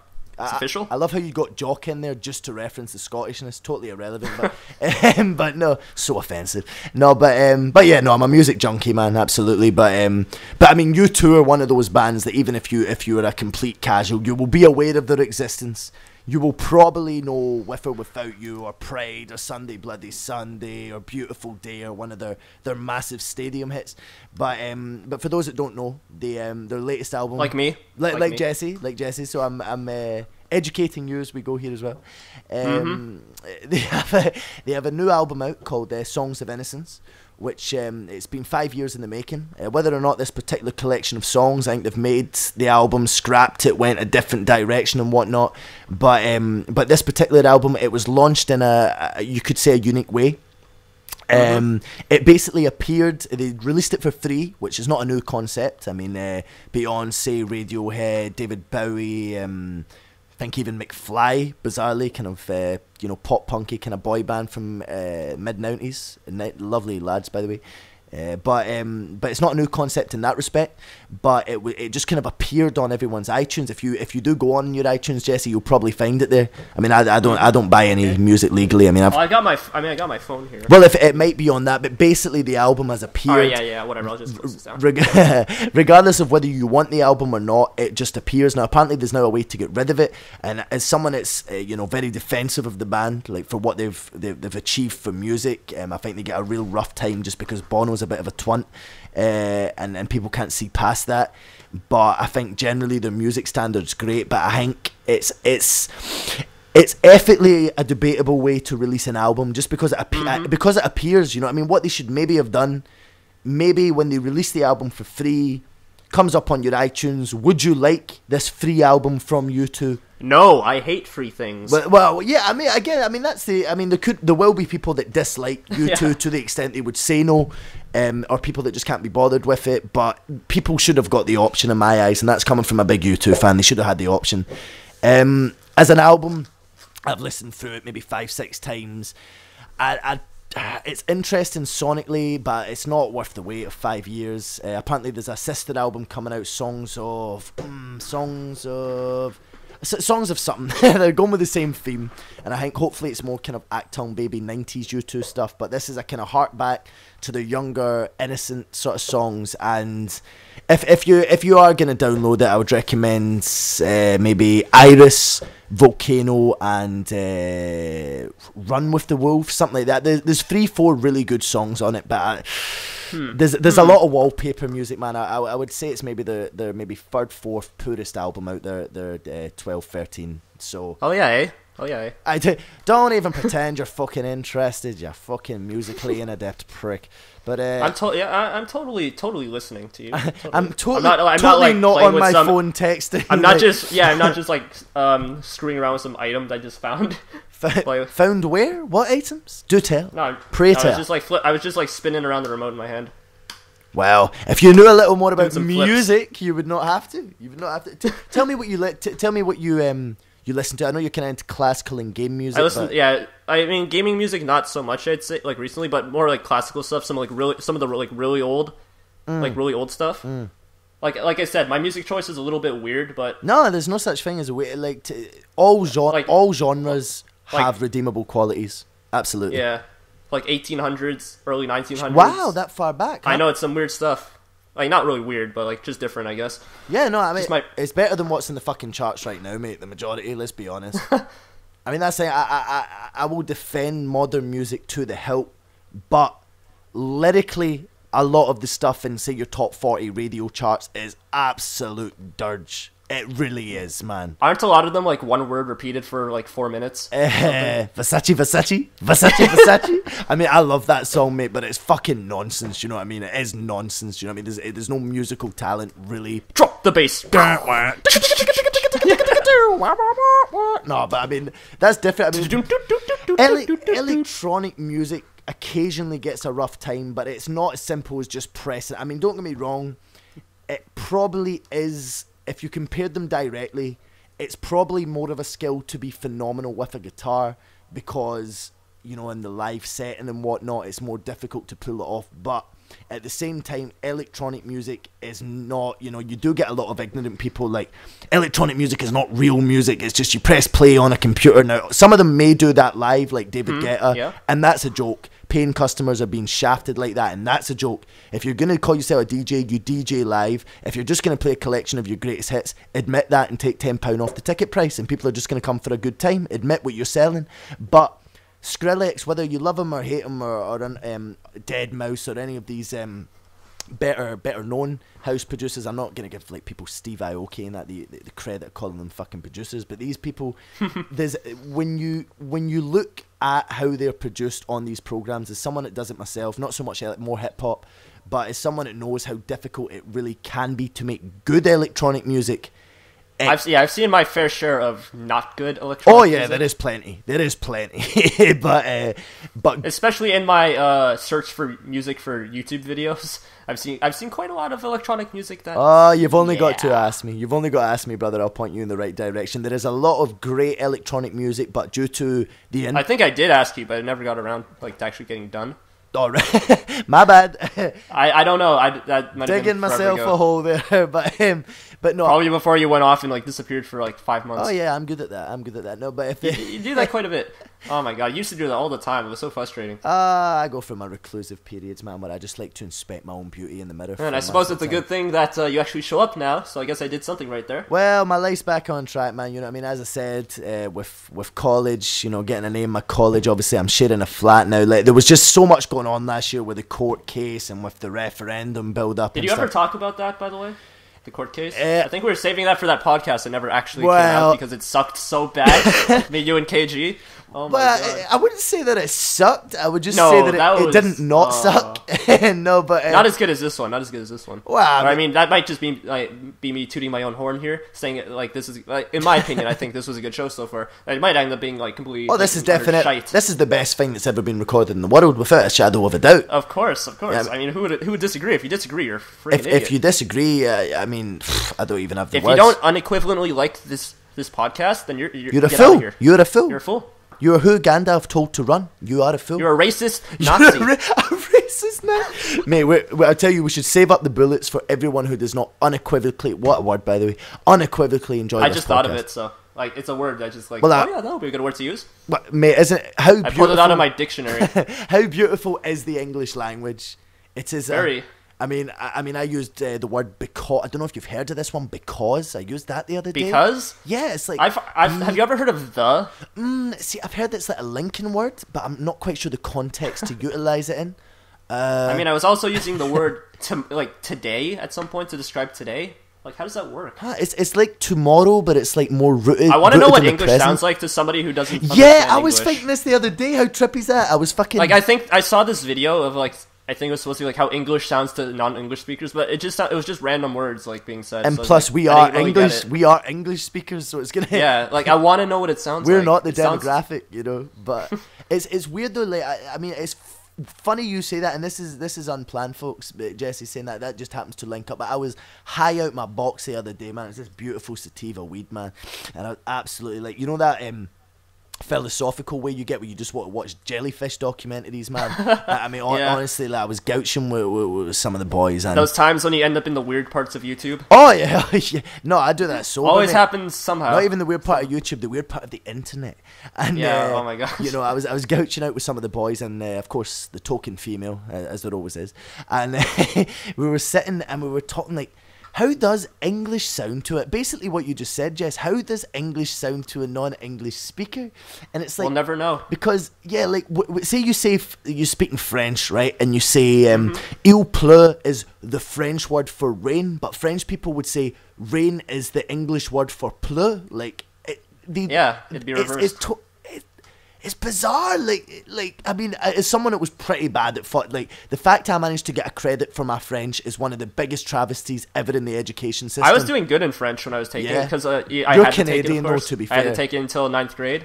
So what is 9th grade? I was doing pretty good, but after that, I never had to use it again. So I just lost well, there you go. I thought it was cool. I used to be good. I got like good marks in it. Well, what age were you in 9th grade? Sounds a bit creepy, but like, what age were you in 9th grade? Hey! You don't gotta worry about my age. Do you know what it is? Do you know what it is yet? No. Yeah, I know what it is. Early teenager. Right. So 9th. Oh, right. So you guys like see for us. I think our system's different. So like grade 9.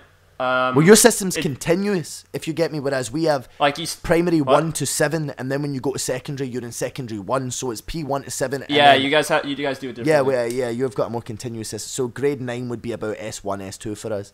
Grade 9 would be like 13, 14. Oh, you're a lucky bastard then. We had to take French to, I think, 15.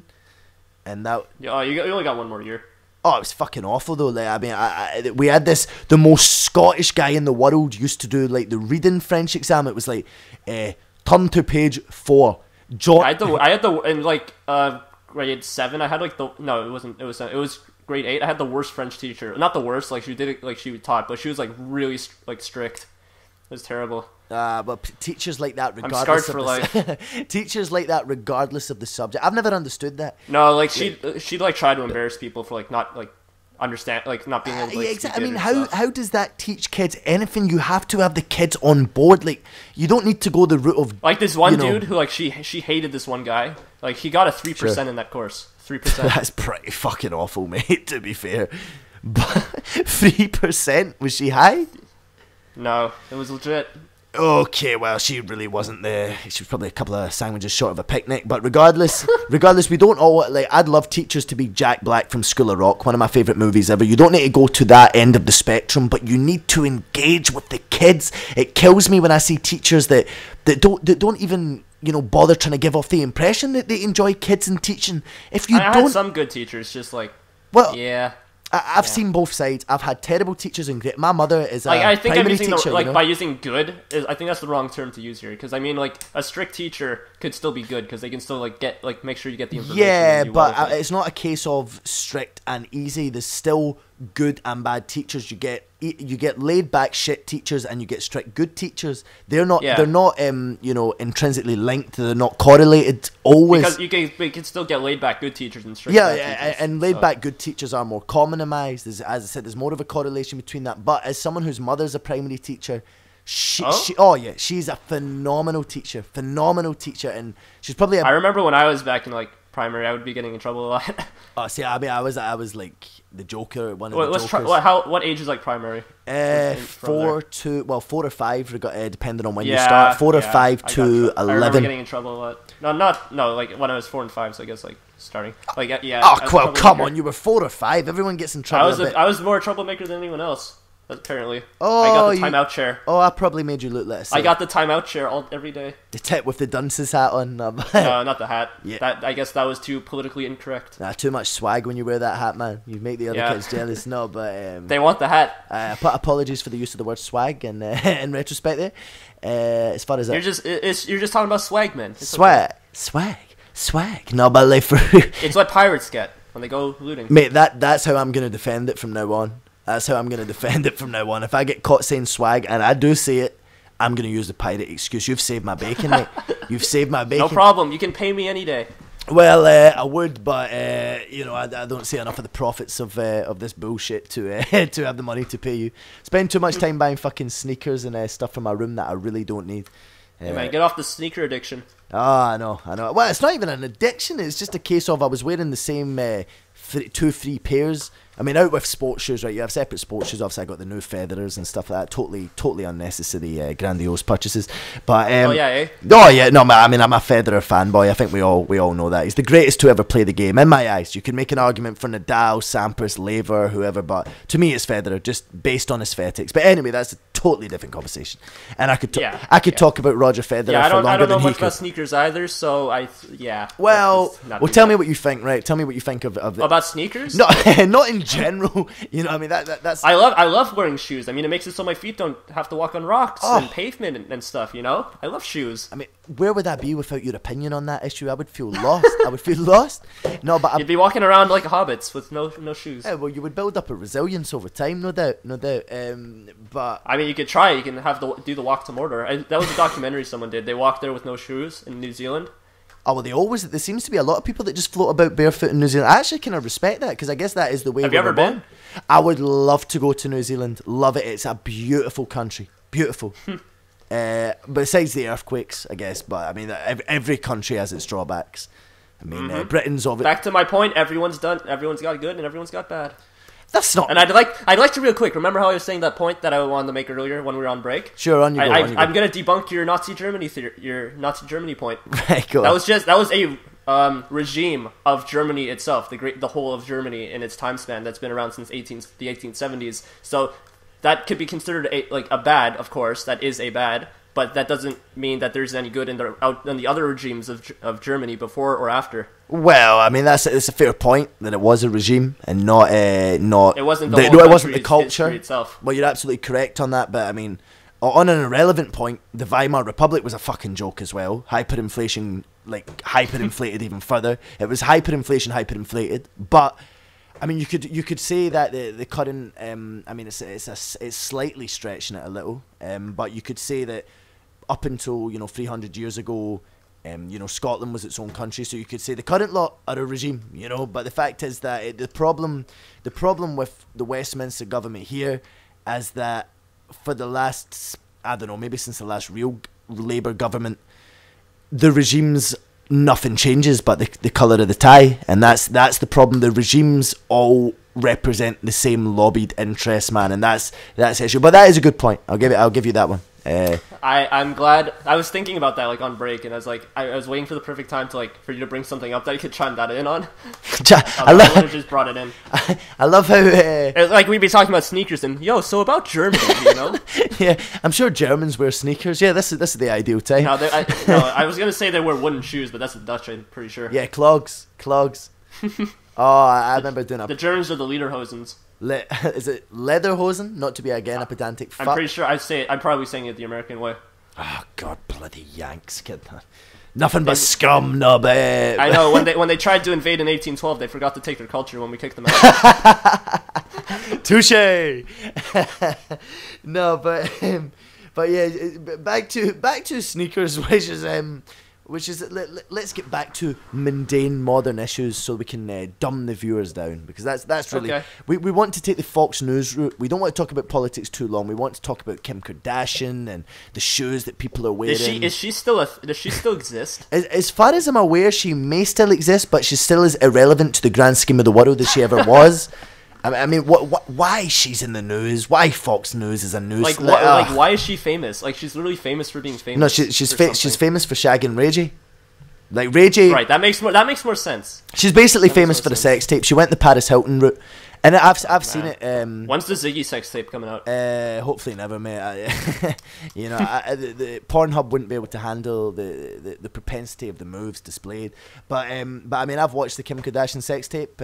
3-4 times if I'm being honest. And I mean, let's be quite honest about it. And she's shit. She's shit. I mean, I'm sure she's got better since then. Kanye West obviously sees something in her, other than probably just sees it as a trophy wife. He said it himself on Trophies with Future. On a much more important topic, I'm having a staring contest with my cat. Who's winning? Her, because she doesn't blink. Well, I'm sure she must blink. She just winked at me. Okay, then. Okay, this is getting weird. I know you love the pussy, bro, but there is a line. She's getting up. Oh man. Oh mate, why did the Scarecrow get promoted? This is just something that came to my mind. Why? The Scarecrow got promoted because he was outstanding in his field. How shite is that, mate? How shite. Here, best joke ever that I've told since like forever. A man walked into a bar. He said, "Ouch." Oh my God, mate! I mean, that's everyone knows that joke. That's like saying, what do you call a fish with no eyes? Why'd the chicken cross the road? To get to the other side. No, because he was an idiot.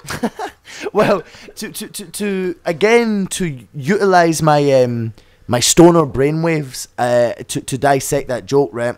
Have I had this conversation with you before? The kind of perhaps slightly more sinister aspect of that chicken joke. No, you have not. Well, why is it gonna be like the chicken was actually dead and he's crossing over to heaven or something? Yes. He's crossing. Why did the chicken cross the road? To get to the other side, man. Yeah. Like the other side, he gets knocked down. The chicken's He gets hit by the car and he's going to the other side. Well, it could have been a truck. Let's not acquit the rednecks, but it could have been knocked down by any. I'm saying that as if it's a negative. I apologize to all rednecks who were offended by me not saying a truck. Actually, no. Screw you guys. Deal with it. No, not screw you guys. Chevy Silverado, best vehicle in the world, man. Chevy Silverado, candy paint. What song is that for? Oh, Get Your Shine On, Florida Georgia Line. Fuck me. But mate, come on, rednecks. You gotta love them. I honestly, I love their culture. It's so beautifully backwards. But it's the simplicity of it. Like, actually think in a way, it's almost a better way to live. Only like if you could find a kind of middle ground between that way of living. Like, again, I think on one end of the spectrum you've got the Amish who I've got nothing but respect for, but I just can't believe people live like that. And you should try it. Don't knock it till you try it, bro. Well, bro, maybe I should, bro. But on the other side of the spectrum, you've got restaurants in Japan and stuff now, where you've got. I was saying this to you. Oh, by the way, I had this idea. Speaking of restaurants, I interrupted your point. Yeah, once again. It's going to be a big build up. I didn't want to finish that sentence. I had this idea. I told to one of my friends. What would you think of a Canadian restaurant in like the UK? Like, it sells like... What is it? Maple syrup on everything? Yeah, like kind of like that. You have like that kind of stuff. Well, I mean, I'm sure there's. Do you think that would work? I don't even know if there are any out. Like, there might be some. Not that I've seen personally. Whether or not they exist, I wouldn't be able to tell you truthfully. I'm sure there's like the most stereotypical like Canadian foods and whatever. Well, if you did, there was. I mean, there's probably a market for it. I mean, obviously, I'm not a business director. I would say there's a market for it simply because there's. It was just an idea I had. Well, what foods? What would you say? What foods would you say are Canadian? There's poutine, beaver tails. I think are ours. Beaver tails. Huh. You've never heard? You ever had one? Nah. I had one when I was in Ottawa. Nice. It was cool. What would you compare it with? Like more regular meats that I would know. Like compare with. What would I compare it with? Here, I'm gonna. What is it? I mean, it's like, I've had ostrich, pheasant, all these, upper class whole. I think it's like cooked dough, but you put there's like. There's meat in it, but right, surely. No, there's no. It's not meat. I don't think. I'm gonna Google it. Huh. So discuss something. Well, I do this. Well, I mean, the idea of it itself is interesting. There's no reason why it wouldn't work because the fact is, there's no real there's no precedent. You know what I mean? It's fried dough, basically. Yeah. I mean, we get dough balls here. I mean, I'm getting a big start your free recipe box advertisement. Get out of here. I mean, that's the thing. There's no reason why it wouldn't work, and I would be positive about it. As I said, I mean, there's no Yeah, so it's a big fried dough, and you put like different like syrup and sauces and different things on it. You could put ice cream on it. If your menu was varied enough, and you had a couple of standout dishes that brought people Canadian foods and made them more likely to try other things, there's no reason why it wouldn't work. But as I says, I don't know if there's a demographic for it. You would only know if you tried. And foods include bacon, poutine, and maple syrup. Well, bacon you would get anywhere, but if you did no, bacon, Canadian bacon, yeah, real bacon, yeah, okay, no, there would be a market for that, absolutely. Ketchup chips are apparently ours. Maple syrup, bacon, beaver tails, butter tarts. Those are ours. Oh shit. Again, I mean, a lot of these are good foods. The fact is Canadian bacon and real bacon. If you game meat, we have game meat. It's literally like a game of meat or something. I don't know what it is. I would assume game meat would be like meats where you go out hunting, like game. We got big game hunts. British Columbia salmon. Yep, lovely. Wild blueberries, of course, because why not? Canadian apples. It's Canadian because it has it in the title, right? Yeah, I was gonna say, what is the difference between a Canadian PEI potatoes, Nova Scotia lobster, Alberta beef, Montreal bagels. I forgot how good the lobster is from Canada, man. Shit. I've only had lobster twice in my life, and one was the Canadian one, and the other I can't remember where it was from. There's a difference. Bannock. Bannock takes its name from traditional Scottish flatbread adopted by North American natives, regardless of where it takes its name from. What the fuck is it? I was just reading the actual description. Yeah. I don't know what it is. But that's probably more relevant to the conversation. It's recently received some gourmet treatment. I don't know what it is. Fuck history. I don't care if it's had the full spa treatment. Like, you're telling me the history. I want to know what it looks like. Where's the picture? What is it? Like, is it a meat, a fish? Kraft dinner is Canadian. That's cool. I didn't know that. That's cool. I didn't want that question answered. But as it says, Newfoundland as long as you offer enough things that no other restaurant does, I would full-heartedly support it. If I had the capital myself, I would do it simply because it would be interesting. I mean, are you able to get like poutine and beaver tails and things over there? We definitely poutine's rare. Whether or not we got beaver tails, I didn't know what beaver tails were. So, but that's just me though. That's me. You have to try if you ever come over here somehow. You should try one. Oh no, I'll definitely go to Canada at some point in my life. It's man, everyone wants to come here. Yeah, I mean, don't get me wrong. I will probably visit the same 3 destinations that everyone visits: Montreal, Vancouver, Toronto. but I mean, I'll probably travel a wee bit. I'll go out my way to see you. I want to shotgun loaded. I want to see the whole country. Oh yeah. I mean, you've traveled, right? I mean, have you traveled? Yeah, far? I've been to France. I've been to England. I've been to Ottawa, which is over here. It's not really traveling, then, is it? But no, it's like 5. It's a 5-hour drive away from here. Mate, it takes longer than that for me to get to the fucking seaside, man. You know what I mean? I don't say. Does it? Nah, man. I don't think it does. Oh, Scotland's Scotland's bigger than Russia. Unknown fact. I didn't know that. Yeah. I mean, I kind of knew that. I mean, it's just the map distortion makes it look smaller. Yeah. Well, speaking of that, joking aside, though, apparently the way the world is now, the map isn't fully representative of it. It can't. It's impossible to be. If you make it a flat map, can't represent a globe. Yeah, but even so you have to distort it. But even I mean, obviously you get globes themselves, obviously, and apparently they are slightly off now.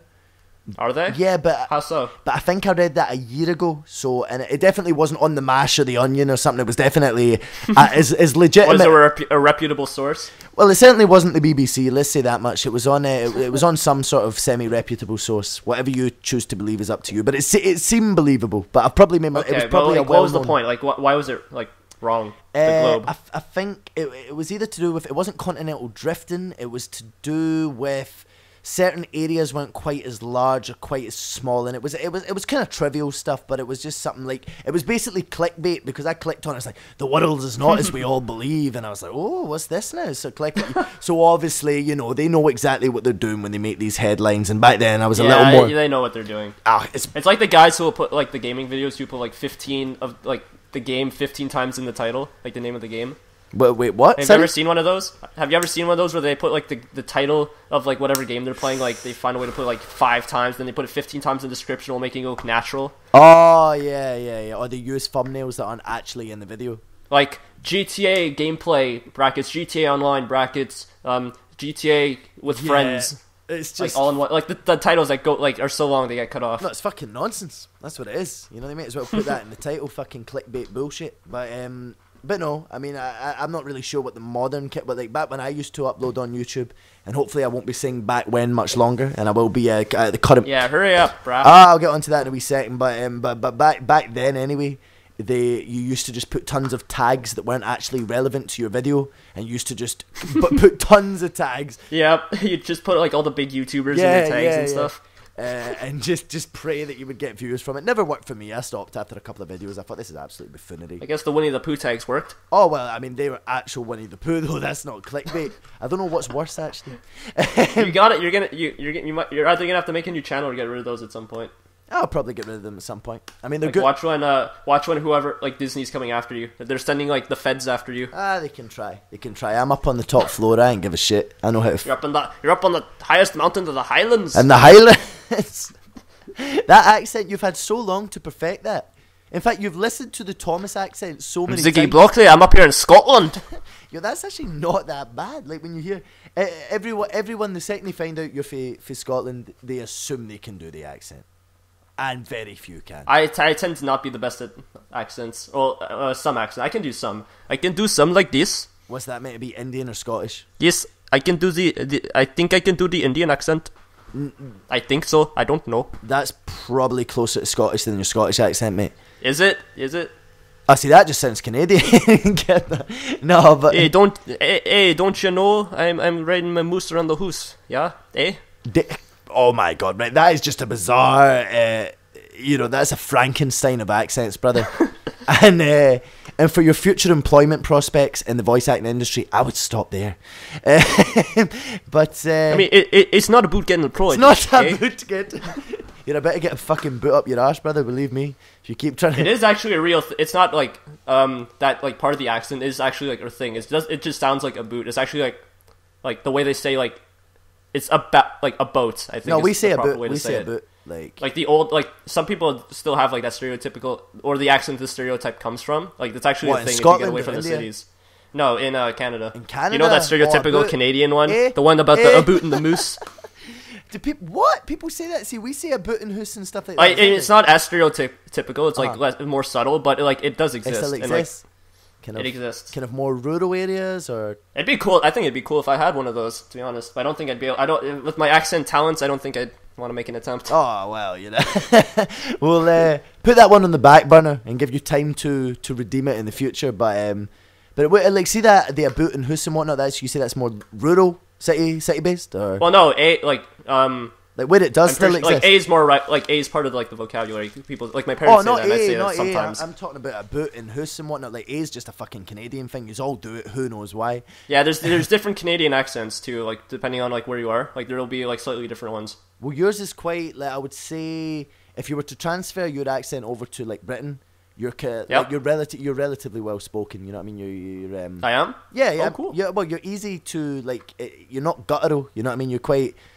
I don't know. You're just easy to understand. I'm not sounding like this. No, you're not sounding like that at all. So no, you know what I mean. You're easy to understand. You can tell you're well brought up, man. Well, it seems that way. Yeah, anytime we try and do a video, one of your family will walk in. Yep. Hello. Jesse, you heard that, obviously. Jesse, put the trash out. Oh, for fuck's sake, man. Always No, mom. Stereotypical as fuck. But hey, you know, Yep. you gotta love family. But, of course. But yeah, I'm having a wee look at the clock here, and I'm realizing that even though we were talking for 2 hours before we actually started recording, which I wholeheartedly blame you for, we have just hey, that's not my fault. I was here on time. blame Canada. It's what we do, brother. It's what we do. But it's Fuck Scotland. yeah, well, that's what 55% of our own country just said, brother. But we'll have to agree to disagree on that one. But yeah, we'll have to agree to disagree, and everyone can leave their opinions in the comments. yeah, absolutely. That's what I was gonna say. Like, I mean, we still might. If they made it this far, if you've made it this far, post the word "boot" in the comment section. So let us know that you've made it this far. Unless that is some sort of. Unless you're watching this somewhere else, like I don't know. Watch it. Where else would they watch it? Like maybe I don't know. Pull it up on your phone, put some earphones in, and listen to it somewhere else. I don't know. Make sure that it is available to handheld devices. Just. Do you have a SoundCloud? Do I have one? I think I've got one. I don't utilize it. If you have a SoundCloud, you could upload. I could like give it the finished thing. You could upload to like SoundCloud or something for download. That's a good idea, actually. Probably will. I mean, obviously, the thing is, right, for the future podcasts and whatnot, well, you have to see how it goes before we start. Like, doing that, absolutely. So we'll stick to YouTube. But for now. we appreciate anyone who's obviously listened this far. Anyone who's here, we appreciate. Hopefully, you don't think any less of us. Hope maybe you think some more of us. Hopefully, that'd be a good thing because we know we're the best. Not of course. Gonna lie, I really don't give a shit either way. But of course not. You know, I just like the sound of my own voice, and let's be honest about it. You know. And what a beautiful voice it is. What a beautiful voice it is. I can't stand it. My ears are bleeding right now. Imagine, it would be funny if you just muted me. You had actually had me on mute this whole time. And I'm that. Like, as soon as I mute, I'm like, oh, finally. Finally, my ears get a rest, eh? No, but doing your attempt at my finally, my ears. Wait. I gotta try and do it right. Right, go. Finally, my ears get a rest, eh? That was fucking atrocious. Well, that was fucking dreadful. I'll work on that. Yeah, no, that's for podcast too. But obviously in the future things will hopefully be a little more concise. I mean, we're not wrapping up quite yet, but yeah, maybe less of the pulling random things up on Google midway through. Yeah, I mean, we'll probably have those pages actually opened already. Yeah, like we'll have more of an idea. I mean, we more had the idea that we should do a podcast more than anything else. But the fact is, we missed out on some of our topics too. But whatever, I think it turned out good anyways. Are we gonna wrap it up within the next 5 minutes? Then we're going to leave things like Destiny and whatnot to the potential second one. We'll leave those because I suppose you'll have even more time to get to grips with Destiny then. So I mean, but I don't think you did your own too much research on it. Do you think you'd be able to like hold it, like talk about it enough, like right now, or do you think like maybe it's a little bit more research into like the game? What I would say is all you need to know, what a tribute to the guy himself. What is a tribute to his powers of conveying information is that by watching an Angry Joe review on a game, I feel like I've played it. Straight up, I really do. And that guy's pretty good. He is great. I mean, I've said this before. I don't think he's half as funny as he seems to think he is. But in terms of... Oh, you just brought the dislike army. Back, whatever, you know. But the actual content of and his actual opinion on games and whatnot generally matches up with mine. I think he's a phenomenal reviewer, and he takes the corporates who are somewhat running the industry into the ground with DLC and whatnot. He takes them to task and makes that information more what's happening, the nickel and diamond, the shafting of the consumer. He brings that to a more he dissects it on a populist level and you know, gives that information out, and that can only be commended rather. So he's great at what he does. I don't think he's particularly funny, but as a reviewer, as a champion of the little man in the industry, even though he does quite well himself off YouTube, he's great, man. He is great, and I trust his reviews over anyone like IGN, who are blatantly bought off by the corporates. I mean, you know, Jess, you know that. I'm convinced like half those guys are like bought. At this point. I mean, you can't give Call of Duty those reviews. Then again, the best way to review a game is to play it yourself. Yeah, that's very, very true. Very, very true. But there are some games like I miss when you could rent games. Oh yeah, GameFly. Does GameFly not exist anymore? No. We had Blockbuster. We had EB Games. No, EB Games. What was it? It was some other thing. But like, no, EB Games is the place where you buy it. Like, it's GameStop basically here. But sure. we had like you could rent games and stuff. You rent movies, and then like with the digital age, they like went bankrupt. I'm sure GameFly still exists. No. I've never rented a game in my life, but I'm sure they still exist. Like, I used to rent games all the time when I was a kid, like on my GameCube and stuff. I'd be like renting every game. You had a GameCube too? Yeah. Yes! That was the first console I actually we were the owned only myself. 2 guys in Europe to have a GameCube, bro. I bought mine for my brother as a birthday gift because I was too jakey to buy him an Xbox, but we already had the PS2 though, you know. I remember Game Station used to do 4 games for £20 on PS2, and every week, man, I used to get amazing deals. You literally only had to wait a couple of weeks, and the thing is, if you know a lot about games, you will always get good deals, man. I'm maybe not as up to date on games as that. I mean, I still don't have an Xbox One. I'm still on the 360. I've still got a backlog of about 30 games, AAA games. I haven't been getting too many games recently, though. Mostly like once every one in a while. One game. Once every one in a while. Is that a scientific measurement? Is that a scientific measurement? Yeah. Is that scientific measurement? Yes, of course. Must be. But Must be. What was the last game you bought? Oh, Destiny, obviously. Destiny would be. Before that was GTA 5 when it came out. Before that, I don't even remember. That's almost a year, mate. Yeah, I know. Oh. I know, eh? Say, sorry? I know, eh? What the fuck did you just... What are you saying now? I know, eh? That's not English. It is. I, space, no, space, A. That's still not English. Not to you. It is to me. No, it's not English. Like, what does it mean then? Well, now you know what it sounds like to hear English when you don't speak English. Well, if I wanted, I could just listen to Spanish, and I'm sure that would be the equivalent, you know.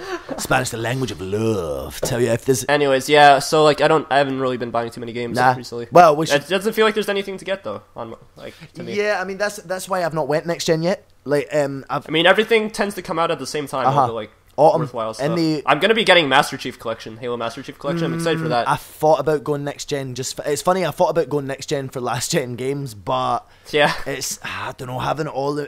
I mean, if I had a little more spare petty cash right now, I would definitely get an Xbox One. But at the moment, the money's going on music gear and I don't know. Music gear. I don't know what is going on.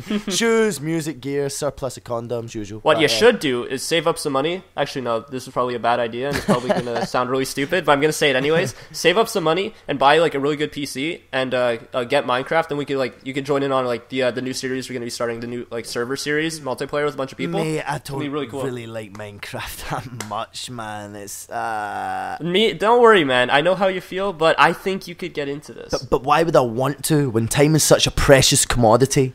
I don't know, so I can use you to get some people to be interested in well, don't get me wrong, Minecraft is a phenomenon. I'm definitely in the minority who, I mean, maybe not so much now, people have got more tired of it, but a couple of years ago I was I'd be in that demographic. I've got a little tired of it recently. Sure, but I mean, back 2 years ago, I mean, I was definitely in the minority that wasn't really fond of it, but you know, you only get a very small hourglass of time, and I'd rather not dedicate too much to something that doesn't grab me and appeal to my core interest. So I'll just sit and play Top Spin 4 to the day I die. No, but brilliant tennis game, by the way. Best tennis game ever made. We need a new tennis game. Top Spin 4's 3 years old now. You want a new tennis game? I'll play you. Oh, I'll play you in real life, mate, and you'll be lucky. Yeah. I'll play you on Wii Tennis. Oh my god, that was bloody awful, man. At the time, it was innovative, right? At the time, it was fun. I know. When it came out, everyone was like, "Oh my god, this is so cool. This is the future. This is the future." It's bloody nonsense, man. Top Spin 4 was kind of like. And then you find out you can cheat just by sitting down, and just like flinging. Yeah, I mean, once the first guy found that exploit out, what an exploit! You just got to sit down. That's the exploit. Yeah, it's not even an exploit, but I mean that is a bit lazy. You know what I mean? It's like doing Wii Fit and stuff. I mean, I don't know. I don't see any excuse for. I don't know. Maybe some people just want high scores. Yeah, but if you value a high score on a video game over your overall fitness, you need to reassess your priorities. With all respect, there's nothing wrong with going for high scores. Competitiveness in anything. How dare you? I like high scores. Well, I'm a high score junkie. Fuck you, Zigzag. No, but for real though, like. Fuck you, Ziggy. I hate you. I mean, could you ever take anyone serious with that accent? You know what I mean? You just assume that anyone younger than you is 12. You know, that's just what you do. That tends to be that just seems to stereotype. Be the 12-year-olds are their own demographic. They're their own demographic of ignorance. Anyone who's. Like anyone who's like younger and is like doing something you don't agree with, they're 12. Oh, they're 12. They're just 12. They're all 12. They're all, even if they're older, 12. they're 12. No, but like you know, I mean, there's nothing wrong with being competitive in any environment, but your fitness, your overall fitness. I'm not saying go out and take a sport seriously the way I do, but like your fitness should be more important than a high score in a game. I mean, surely surely your basic human instinct. Yeah, I mean, but this is coming from someone that doesn't understand fatness. So what do I know? You know, I just don't understand it. And you're probably just fat, and you're trying to deflect the conversation. oh, believe me, if I had 100 quid for every ab I've got, I would have 600 quid, brother.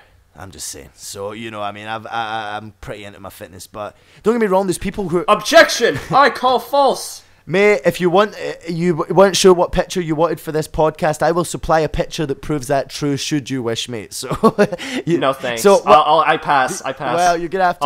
I'll take your word. Take my I'll believe word you on that one, no, but you know, I mean, there's people at the other end of the spectrum. Those, yeah, gym, fuck yeah, steroids. I mean, they're more annoying. At least people who are fat tend to shut up and don't boast about it. Gym bunnies can be equally annoying, but you know, a general bias. You know, you don't have to go running out in the piss and rain. I respect people that do. That takes balls, but you don't need. Like why would you want to go running in the rain? To be honest, I mean, that feeling on your, as long as you've not got gel in your hair, that kind of windswept, rain in the hair feeling, it does kind of feel like you're running through a movie, man, until you look down at your trainers and realise they're screwed and realise you don't have the money. You realise you're soaked. Yeah, you realise you don't have the money of these people in the movies. You can't just make things reappear with unlimited back. You don't have the liberty of just rewriting the script so you have all the money. Yeah, exactly, you know. But you know, I'm gonna rewrite the script so I don't get wet in the rain. Yeah, I want purple Supras. I'm gonna rewrite the script, you know. I want the new Jordans, but I'm gonna make the sky red.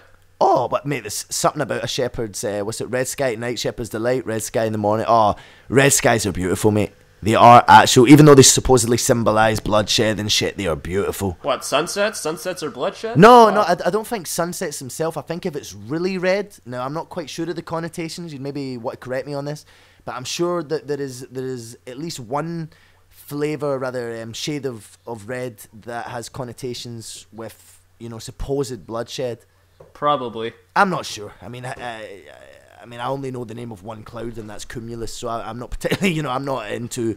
All right, so I'm sorry to cut you off. It's been over 2 hours. Yeah, I think when you start talking about what types of clouds you know, it's time to call it a wrap. So what kind of clouds have you seen today? Well, there's a cloud. I mean, I saw a. I can't even remember. I remember learning them in like geography class or something. Like I learned the cloud names. I've forgotten them. Kind of dry. Dry as a nun's vagina, man. It's certainly not really my forte. But on that, I wouldn't even call it a bombshell. On that, we'll come up with an outro line for the future, no doubt. Something witty and droll that appeals to the masses.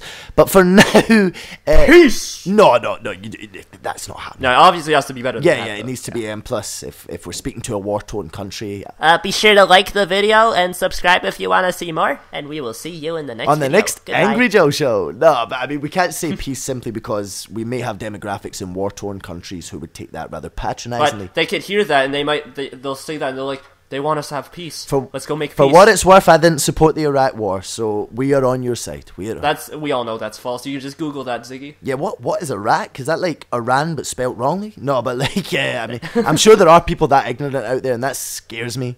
They are people I call X Factor voters, but yeah, I mean, really, do people still like to line Simon Cowell's pockets in this day and age? But yeah, I mean, it's been an absolute pleasure.